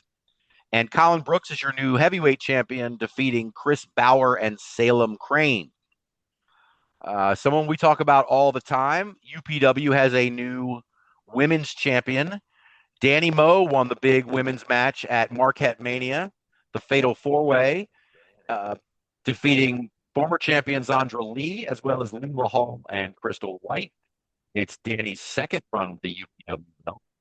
Defy Wrestling, Kevin Blackwood, who many of you know, became the Lucha champion in a match that involved like a 6-pack challenge, maybe, that involved Guillermo Rosas, Cody Chun, Eddie Pearl, Evan Rivers, and Miles DeVille. At Pro Wrestling Epic, Brandon Aarons won the Powerhouse title from Tyler Copeland. At Awesome Championship Wrestling, we had 3 title changes, 2 involving pretty famous names. The first being a champion, they filled the vacant was Indy Harpo, defeated Kelly Baden, Rebecca J. Scott, Tiana James, and Tina San Antonio to win the vacant title out there. And the national champion, as Real One, formerly known as Enzo Amore, defeated Ben Bishop, Dante Casanova, and Landon Hale to become the new national champion. Have you seen Enzo around much lately?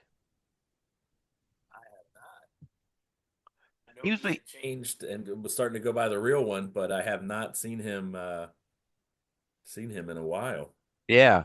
Um, Me either. He was on I the Indies was a little I was bit. just down by his old stomping grounds down in Ocean City, Maryland. He is a proud alum of Salisbury University, That's so right. That's right. You can't teach that. can't teach that. Oh man. All right. Also at Awesome Championship Wrestling, Sent to Slaughter on the tag titles from the Now. Three more title changes at Northeast Championship Wrestling. We got a lot of title changes going on, man. The Hoods won the tag titles from Peacock. Celine Hecate won this title from Delilah Hayden. And Johnny Pierce won the heavyweight title from Stephen Lust. At NWA Crockett Cup, Ryan Idle won the NWA TV title from Carson Drake. His family was there. He took a photo with his mom and his daughters, or his wife and his daughters, and his mom, maybe. I don't know. It was a really cute moment to see, like, when the cameras went off. He's just, I mean, there he is, just celebrating with his family, his big win. I thought that was a cool moment. That's awesome. Let's see. Pro Wrestling Legacy, we had two title changes. The Infernal Brothers won the tag titles from Daston and Dr. X. And Chaos won the heavyweight title from Marty Snow. At Honor Among Wrestling, they had back-to-back days, events on back-to-back days. On the first night, Regan Lydale won the legacy title from Kelsey Magnolia. The next night, Leslie Michelle beats Regan Lydale and takes that to Metro Pro Wrestling, three more title changes. Johnny Dynamo won the TV title from Wheeler Hall. Jack Delaney won the Heritage title from Javi Guerrero. And Alex Van Zant won the Metropolitan title from in a match Jason Hotch and Dustin Devine. At New Edge Pro Wrestling, Storm Garcon won the women's title from Stella Pro. Kevin Calloway won the Elevation title from Thomas Bailey. At Real Shoot Wrestling, Micah won the women's title from Lexus Sin.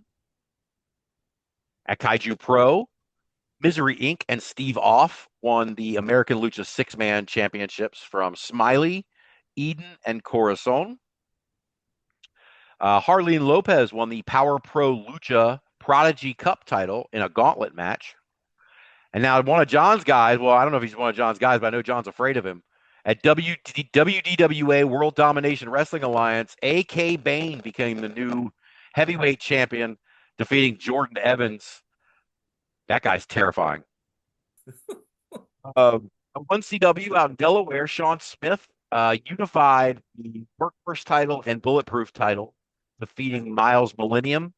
And Jacob Faber became Delmarva Sports champion, defeating Tommy Fame. That's one thing I wanted to mention earlier. I forgot to mention it earlier, John.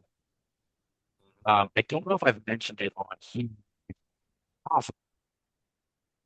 There's a podcast. There's a couple of podcasts that have titles named after them.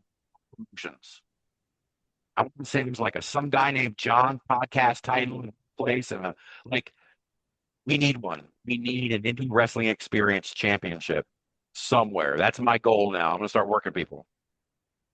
Well, I'll tell you what, if we've got to design it, we need somebody that has strong opinions on titles. Do we know anybody like that? Because we need to make sure that we don't mess this up. So if there's anybody out there, that may have the last name of Richards that has strong opinions on titles, look us up, please. Call us. I think, I think next week we might be able to make that happen. I think I have just the person in mind. Okay, I just wanted to double check. I just want to make sure we do this right. I want to appeal to the youth. Hey, if any of you haven't gone and listened to that episode where my daughter and I watched Cody versus Sammy, she's an absolute. She's the best. She's the best. At Premier Wrestling Federation in North Carolina, Jack Tatum defeated Tenchi X to become the new Crystal Coast Oceanic champion. And at a Beyond Wrestling show, The IWTV tag titles changed hands as Jaden Newman and Jamison Shook, two guys we just got done watching, defeated Fresh Air for those titles. And finally, Destination 6 crowned a new women's champion just a couple of days ago in Brittany Kay. So that's like 30 new champions, and we congratulate you all. Congratulations, everybody. So, the recommendation of the week. So, in a short episode, Mid-Atlantic Territory Wrestling, very close to us in Virginia. What do you think of it, John? Just in general. It's for a quick match. There was a lot going on. We had our guy, what was it, Preston Quinn, member of the legendary Anderson family. Looks every bit the badass. Man, he came out and did his thing. Yeah. Yeah, he absolutely did. I was a big fan, though, of his opponent, Mosh Pit. I thought Mosh Pit has Mosh an Pit is energy awesome. that is just off the charts, man. I'm looking forward. I think he has just shown up in it, and I think that's what they said, that he was pretty new to MATW. Yep. So, And, he made sure he came out with a little help. I mean, Brutal Bob is nobody to be messed with. oh, Got a lot of at the beginning of that, you got a lot of pros. So we've got some stipulations about Bob and Preston, kind of staying away from each other a little bit. So of course you got to have them at ringside, right? right. No, absolutely, man. And yeah, it's when those two finally get their hands on each other, it's gonna be messy. Mhm. I love it. Oh, I'm Yeah, here for it. but I'm with you. Mosh Pit, man, I wasn't sure what I was going to get, and I was extremely surprised. He he's not a huge guy, but he's not a little guy either. But man, he moves pretty good. I mean, he moves like a much smaller guy. And it's got a little bit of power. I just think he just ran into a wily vet that just kind of had his number. You know what I mean? But yeah, it was a fun, quick match. A lot of backstory to it, a lot of storytelling within the story. So I loved it, man. I did too. And the thing I liked about this show, and this is the first time I got some bad luck with Mid-Atlantic Territory Wrestling. I have purchased tickets to two of their shows and not made it. One time my car broke down. I don't remember what happened the other time, but I'm gonna make it down there for one of these shows. I swear to God, it's for one of these TV tapings. But one of the things that I liked about this particular episode, I don't know if all of their episodes are like this. We talk a lot about the little extra things that some of these shows do. Each of the stories, like a lot of wrestling shows are like a soap opera. You've got 5 or 6 storylines going on, and you update us, you give us little pieces moving forward in each one of them. But to me, this entire episode, the theme of this entire episode was Preston Quinn and Bob Evans. Like the whole thing.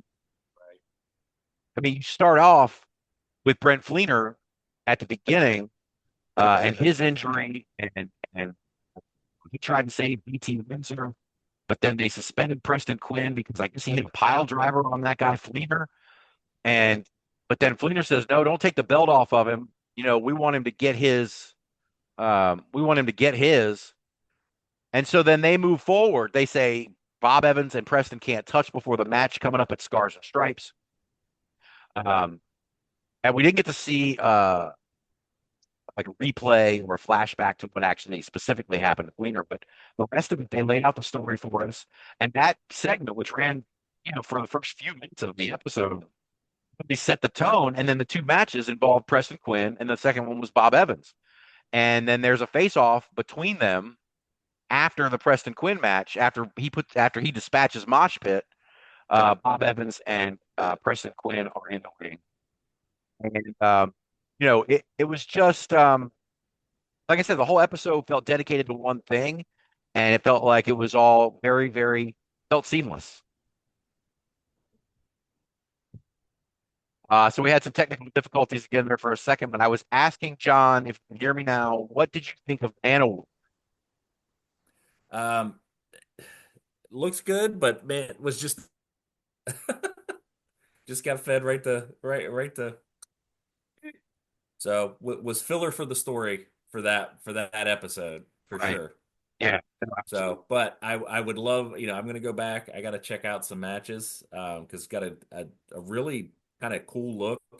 Um, definitely interested, but yeah, you didn't get much out of that for me anyway. I didn't get much out of that match. Right. Yeah. Other than to advance the Bob and Preston story. Yeah. And my understanding is Manowar's pretty a pretty integral part of a lot of the storylines. But you're right. For this episode, Mm-hmm. he wasn't part. Like you said, this episode was dedicated to one thread, and I love that. Right. I absolutely love that. Mm-hmm. But like you said, I liked about this venue and this setup. Very bright. You can see everything. You can see everybody. And the blue and yellow pops. And not only does it pop, it pops like old school NWA. Did you know that? Yes. Old Saturday night, man. Yeah, absolutely. Old Yeah. Sunday morning, Saturday morning. Just the studio.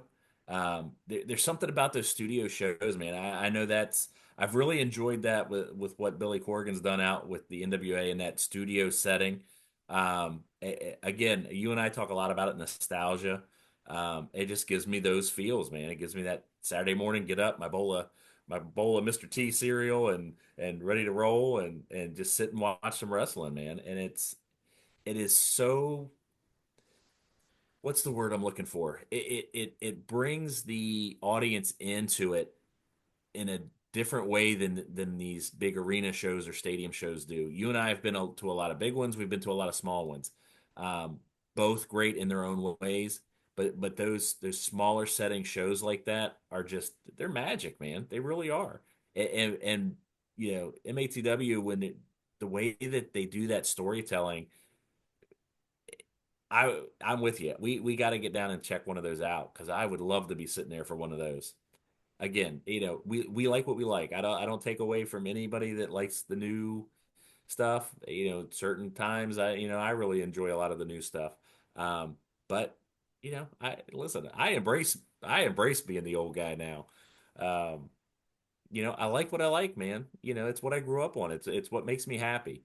I could appreciate all the, what do, what do the kids say? The flippy shit. Yep. I could appreciate all of that because man, it is impressive. But there's something about a DDT that actually puts somebody away, or a pile driver that actually puts somebody away, or a leg drop, or an elbow drop from the top rope.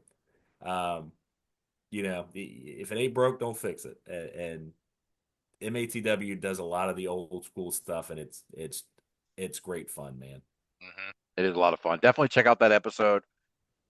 5/13/25. Pile drivers are back. Is the name of the episode. Go check it out. Let us know what you think. Yes, everybody, give them a watch, man. Absolutely. All right, John. Well, it's time for your big Maury Povich moment. I told you before I got a message by carrier pigeon. Says I want to be on your podcast, and the podcast had a K and it was backwards. Next thing I know, here's John D. Crazy Hillbilly. Hey, John, how are you? Hi. Hey, John. What you up to? Oh, just sitting here, no power, back in the woods. Dang squirrel done chewed the wire in two. Yeah. Tag squirrels. I told John. I remember the days. Yeah, John's out there from West Virginia, out there from the hills of West Virginia too, John. And you're both Johns. He is. Hey, little town called We don't Leetart. get too creative with names out in. As creative as my parents got us, they forgot to put the H in. I think that was probably not thought out. I think everybody spells it a little different. I believe you're right, sir. Oh, so where are you from, John? John D., where are you from? I'm from a little place called Nycut. Called what? I'm from Nycut, West Virginia. Ah, okay. John, John Adkins, you know where that is?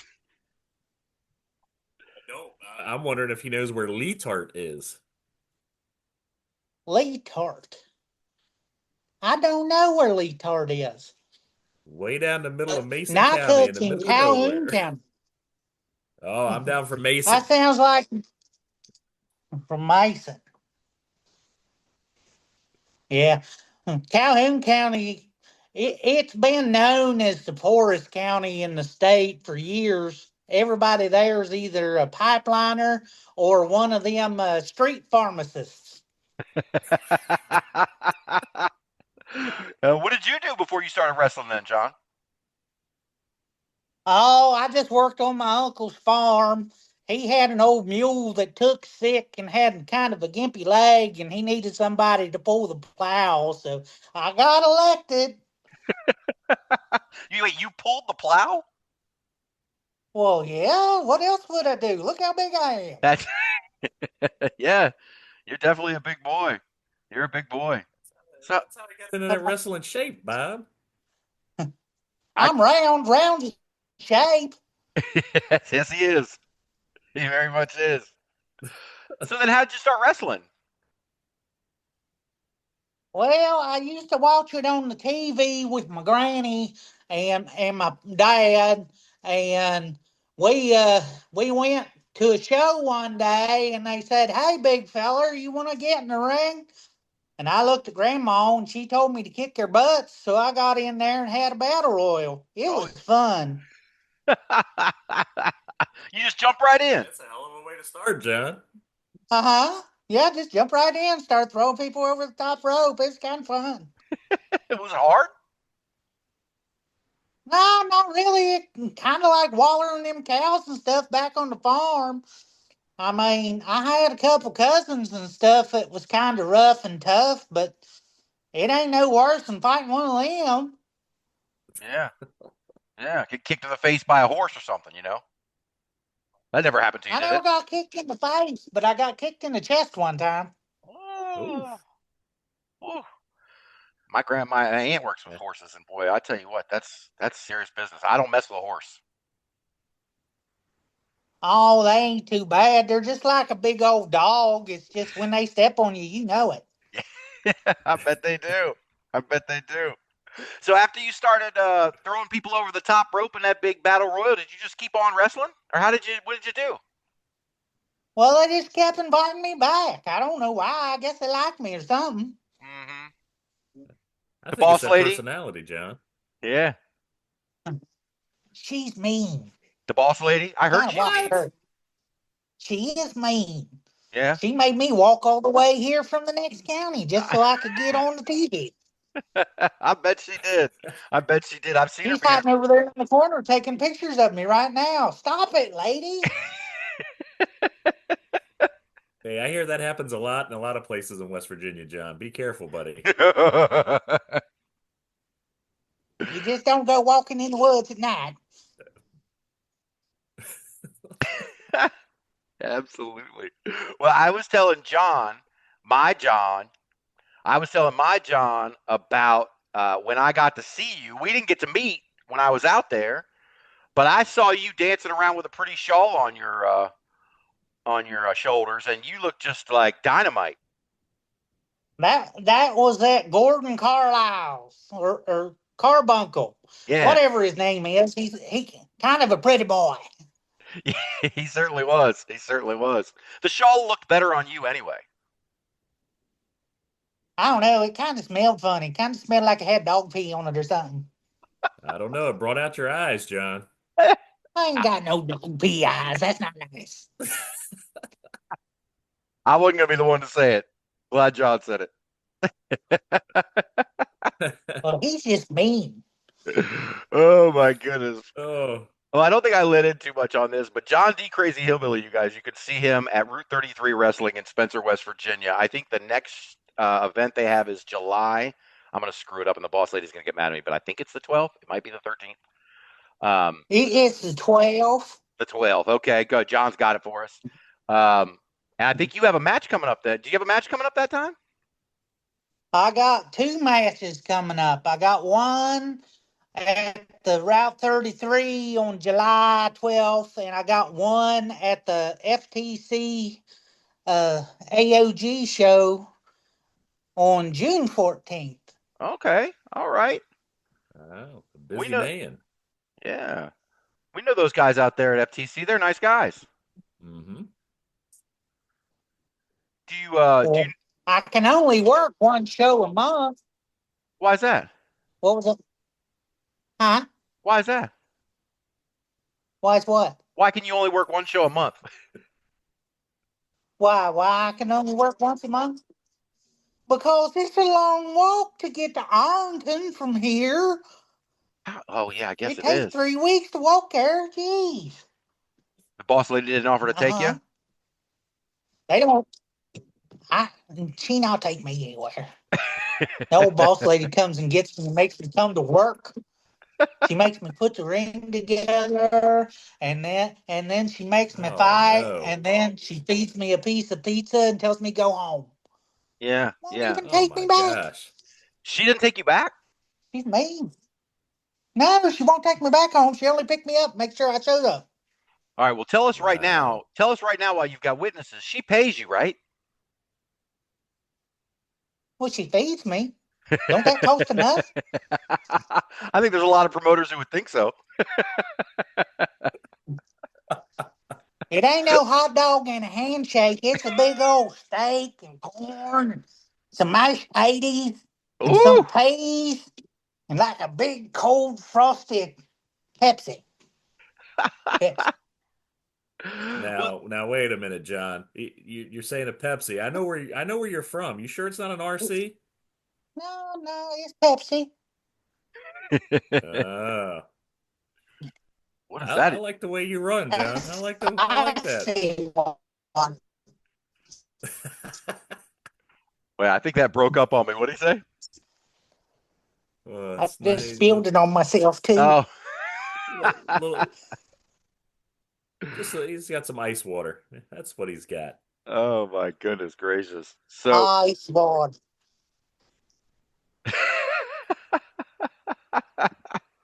So John, who are you wrestling out there in Ohio? Do you know? On June 14th at the FTC AOG show, let's see. There's going to be a bunch of people there. There's going to be Big Mama and Evil Nate and Bobby Blaze and John D. And I think that night that the Grappling Inc. is taking on the Rocket Josh Benson and the prize fighter Ken Jenkins, and the Route 33 tag titles and the AOG tag titles going to be on the line. Oh. Ooh, Wow. That sounds like fun. If Ah, I had a that partner, sounds like I'd a get lot in of on that fun. too. yeah, that sounds like a lot of fun. Two good tag teams. The boss lady can't wrestle you up a tag team partner? No, she's afraid that I'll pick on them. I'll You know, smack them on their butt or something. She's scared. there's no other you don't have any brothers or sisters? Well, I wouldn't say that. Dad was a truck driver, so it's hard to tell. Mm-hmm. Oh, so he was all over the place. Just sowing the seeds of destiny. Yeah, yeah, that's exactly right. All over the country, huh? Is anybody else from down on the farm that could be your tag team partner or anything like that? No, I mean, I do most of the work on the farm by myself because nobody else wants to do it. And then the Mountain King, like he's my cousin, but he's always busy. He's got that big money job. Mm-hmm. Right. Mhm. Is there anybody else? So you still work on the farm and you wrestle? Huh? How do you find time for all that? I don't have any. Huh? Good answer. I only wrestle once a month. It's not that hard, Yeah. really. I mean, I don't want to be on TV or nothing because then who would go out and do all the weed eating and build the fence and milk the cows? Mm-hmm. Somebody got to do that too. 100%. 100%. Well, do you said you're wrestling on July 12th, right? Uh-huh. Who you wrestling? Yeah, I'm in that big tournament for that new shiny belt. It's the Wild and Wonderful West Virginia title. I think I gotta wrestle that purdy boy. What's his name? The Nick Hamrick. They say he's handsome, Nick Hamrick. I don't know. I'm not really into boys. I can't tell if he's pretty or not. But he's got that manager that runs around with him. You know that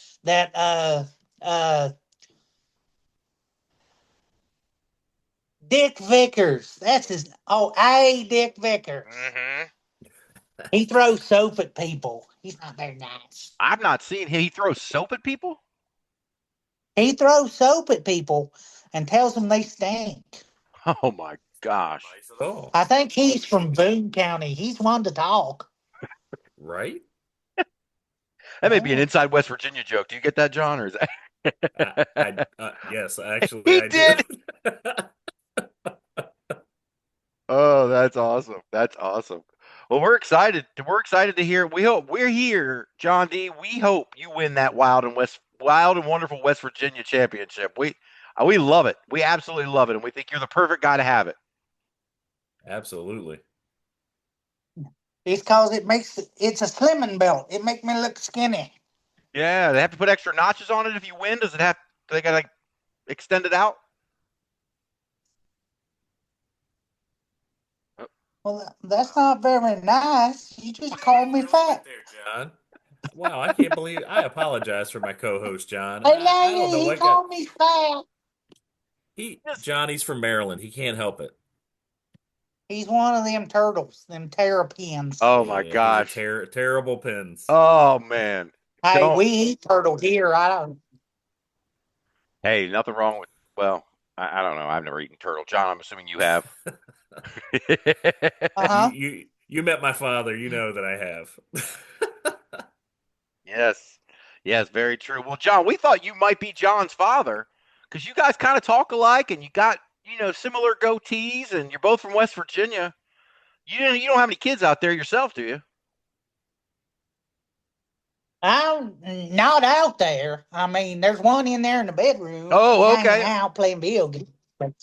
But she's not out there. I mean, I could holler at her. She'd come in here and give me that rolly eyes. Right.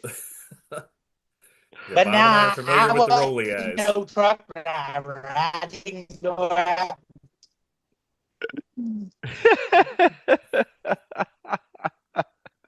So where else have you wrestled, John? John D?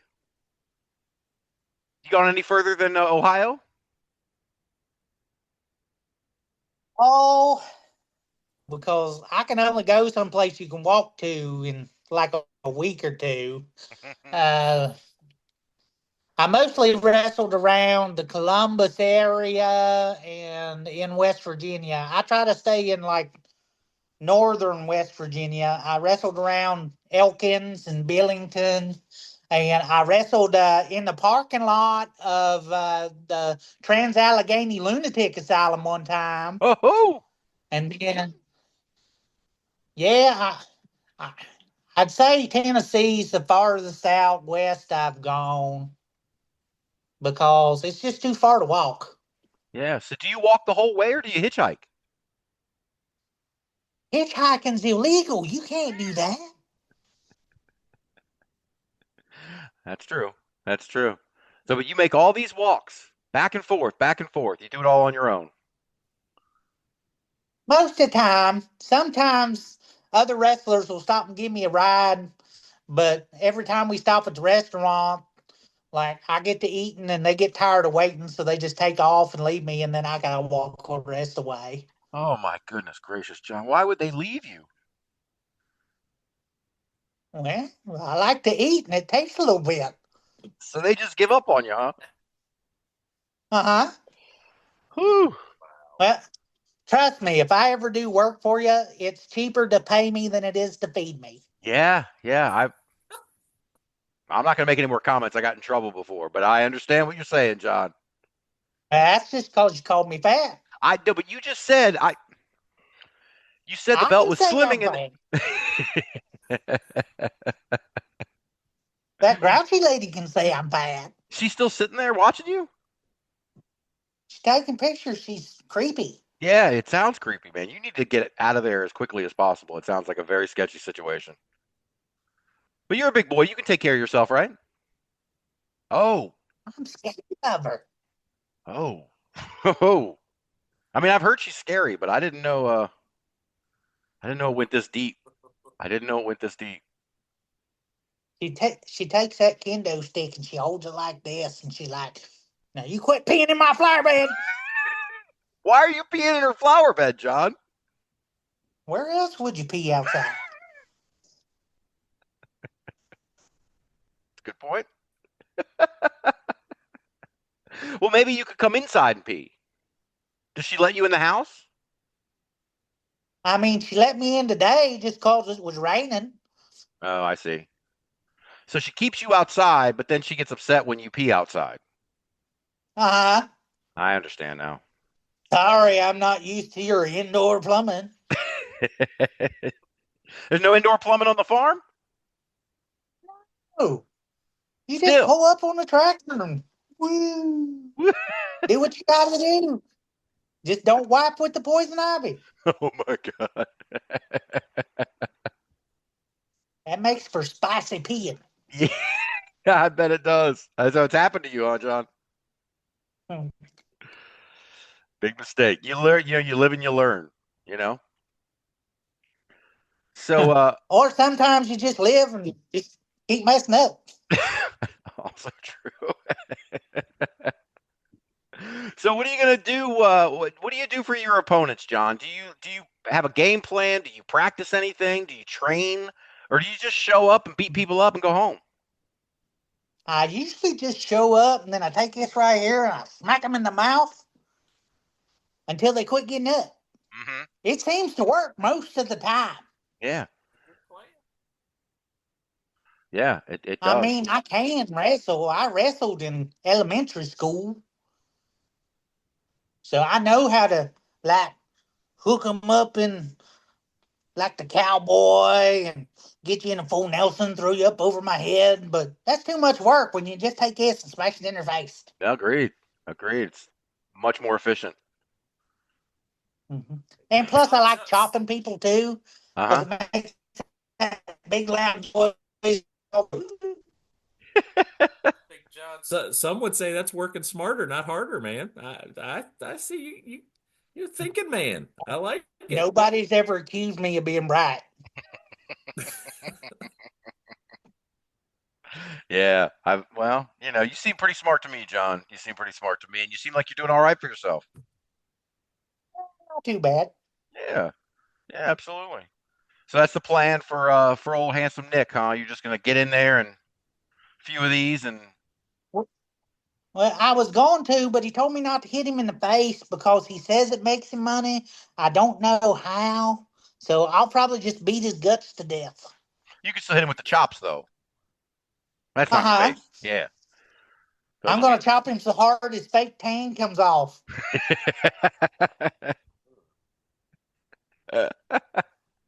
Well, I hope you do. I hope you do, man. We really are looking forward to you being that wild and wonderful West Virginia champion. That belt, like I said, the belt's made for you, my friend. He said the name right. Well, what about you? Are you going to handle the women any differently? I mean, this tournament, after you beat handsome Nick, there's going to be a woman at the end waiting for you. How are you going to handle that differently? Well, I'm probably not going to hit her in the mouth, but I'm going to fight her just like she's a man. Mm-hmm. Anything? Some of them women are a lot tougher than what them men are. You don't have to tell me, man. Goodness. Yeah. That Tatiana girl, man, she's crazy. That's coming from me. John, have you seen the unwilting Tatiana yet? John Atkins? I have not. No, I have not. I've heard. Mm-hmm. She's wonderful, man. Just a great performer. And I hope if they John meet in the D, finals be there, careful. yeah, I was gonna say I hope Jon Dijak doesn't mess her up too bad in that final match, man, because we really like her too, you know. Well, she looked at me and she said she could body slam me something easy. Oh, I So believe I'm it. scared. Oh, I believe it. And I think she will if she's given the chance. That's why you don't give her the chance. No, definitely not.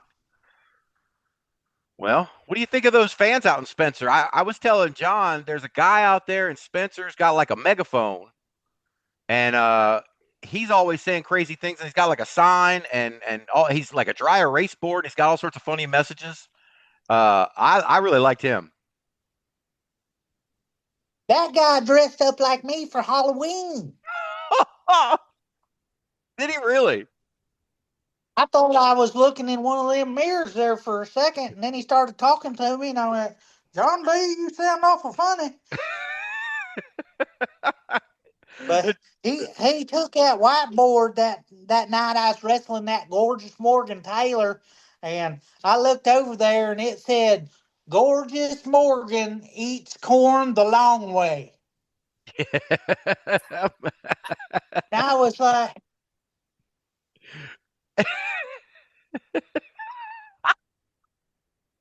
Yeah, how does that work? Exactly.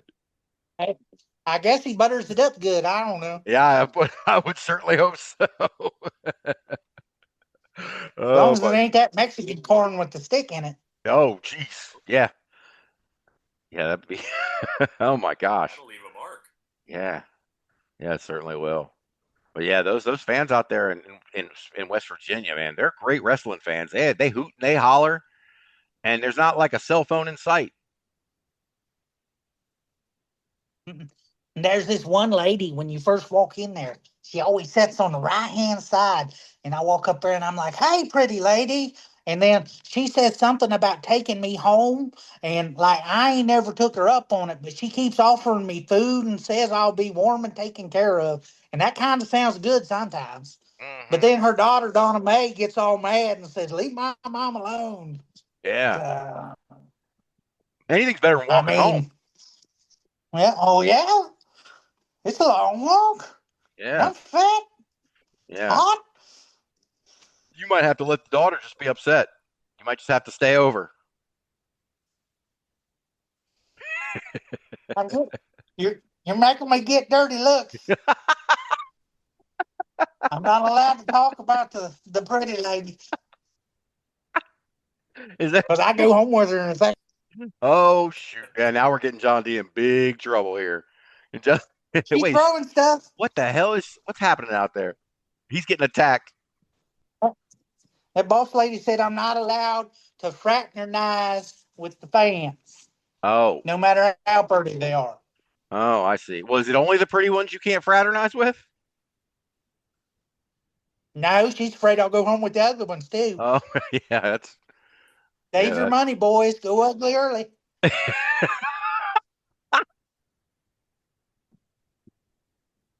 Oh man, that's true. Wise Words words to live by, no doubt. Oh my goodness gracious. So what else? You got any other matches or anything else coming up? Oh, I'm going to be at every Route 33 show this year for sure. The FTC show is the only one that I have booked outside the state as of right now. Mm-hmm. But that's just because I'm lazy and don't look a lot. You mean because you don't want to walk to like Ohio or Tennessee? I hate walking to a hive. Once you get up there, it's a big old plateau. You walk straight up for 45 minutes and then it's all flat. Yep. It certainly is. Nothing but corn for Morgan Taylor to eat the long way. That's exactly right. That's exactly right. Maybe that's why he lives in Columbus. I don't know. Oh, does he? Yeah, well, that would make sense. It certainly would. Mm-hmm. Yeah. Well, John D, we love having you on here. We're happy that you came on. John and I have been talking about you ever since I first got a chance to see you wrestle. We're big fans out here. Well, thanks. Absolutely. I appreciate that. Yeah. We have to have you back on after your match with your handsome Nick match, and we'll see how you did. That sounds like fun. I like that. All right. Well, you just You can tell, if the boss lady wants to reach out to me, or you want to send another note by pigeon, or however you want to do it, we're happy to talk to you again. We're looking forward to it. All right, buddy. All right, sounds like fun. All righty, sir. All Well, right, man. You make sure you reach back out so we know you got home okay in a week or so. yes. Okay, I'll send a fox. There you go. Send a fox. That's perfect. All righty. Thank you, John D. Thanks. See y'all Great later. talking to you, John D.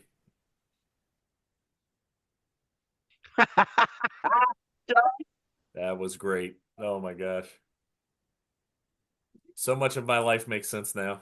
Husband, tell me, so these counties you guys were talking about in West Virginia, they have reputations? Like, what's going on out there in West Virginia? Listen, we all, West Virginia, you're all competing to see who's the worst. So I'm a little, it's yeah. I'm a little concerned about the boss lady. It's a different world out there, man. Yeah, I listen. I wanted my dad to, what in there like something with this with the international sign for I'm in trouble. Uh-huh. Hold up, forfeit, Dad. Give me blink twice if you need me to call somebody. I was worried for him. Oh shit! There's only so much pizza a man can eat, Bob. Got a hot dog and a handshake. Dude, it's getting even better, right? Because as we're talking, I told you the boss lady is active. I swear to God to you, John, the boss lady is already on Facebook, and there's a post, and we are tagged in it, and it says, "I'd like to officially get in front of this rumor before it gets any traction. I do not pay John D. Crazy Hillbilly in pizza, nor do I make him walk or hitchhike." I don't think John would lie to us. I don't know. I mean, come on, boss lady. Are we spinning this? I don't know. I don't know who to believe here, Bob. I don't know, but I definitely was worried we had a hostage situation going on there. He was looking in that corner, terrified the whole time, just staring out there, terrified, like he was going to get whooped if he said the wrong thing. I could see the fear in those West Virginian eyes of his. He had the whole spiel about, I learned about, where I come from, man. I learned about my grandma, my grandpa, my meemaw and my papa. I realize now that, I come from the white family and the Hanson family. That's Come together, right. make a beautiful baby, John D. And here sits your co-host, John. That's right. I always The thought I had a proud. little Vader in me.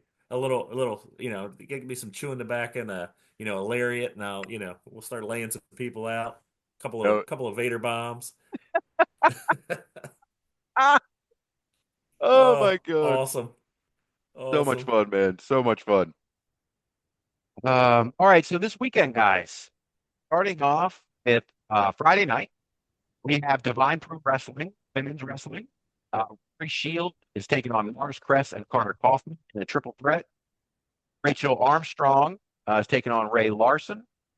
And let's see, Storm Garcon is going to take on the lovely Miss Larkin. Stella Buho is going to take on Freya the Slayer. My understanding is that that's Freya's debut in Divine. Have you seen Freya the Slayer? But then also another one of John's real favorites, main event, Alice Crowley is going to defend the Women's Divine Championship against. That's going to be a great match. Out of Minnesota, in Green, Minnesota, at Invictus Brewing, there's a Minnesota Independent Wrestling event on Friday night featuring Freak Show Co. versus Jason Rage, Riley Jackson versus Levi Cruz, and Mr. Williams taking on Shay Diesel. Sticking in the Midwest, I guess Friday night's a Midwest night. Insane Championship Wrestling Milwaukee is having Battle at the Bar 3 at the Bar in West Allis, Wisconsin. Our man is going to take on Big F and Luke Street Fight. Kevon Lee is going to take on Gunnar Wicks and Raven Radix in a handicap match. Chucky Bates is going to defend the alternative title against Armando Alvarez. Jack Sirius it's Jack Sirius versus Keyshawn Cannon versus Juan Hernandez versus CJ Cole for the Midwest title in an Iron Man match, a fatal four-way Iron Man match. That's going to be pretty cool. And also Yanni Giannos is going to take on Zach Hendricks in a number one contenders match. In Mishikawa, Indiana, Pro Wrestling King is having Back in Time at the Mishikawa Holiday Inn. Trey Miguel is going to take on Ashton Adonis for the Double Crown title. Tyler Dynamite versus Gaston LaRue versus Caleb's versus MB Funk. The Asylum are going to defend the tag titles in a triple threat against KT Rogers and Mike Idol and Carter Kaufman and Elijah Eros. Down at Booker T's promotion in Texas, Reality of Wrestling is having Glory 3 down in Texas City, Texas.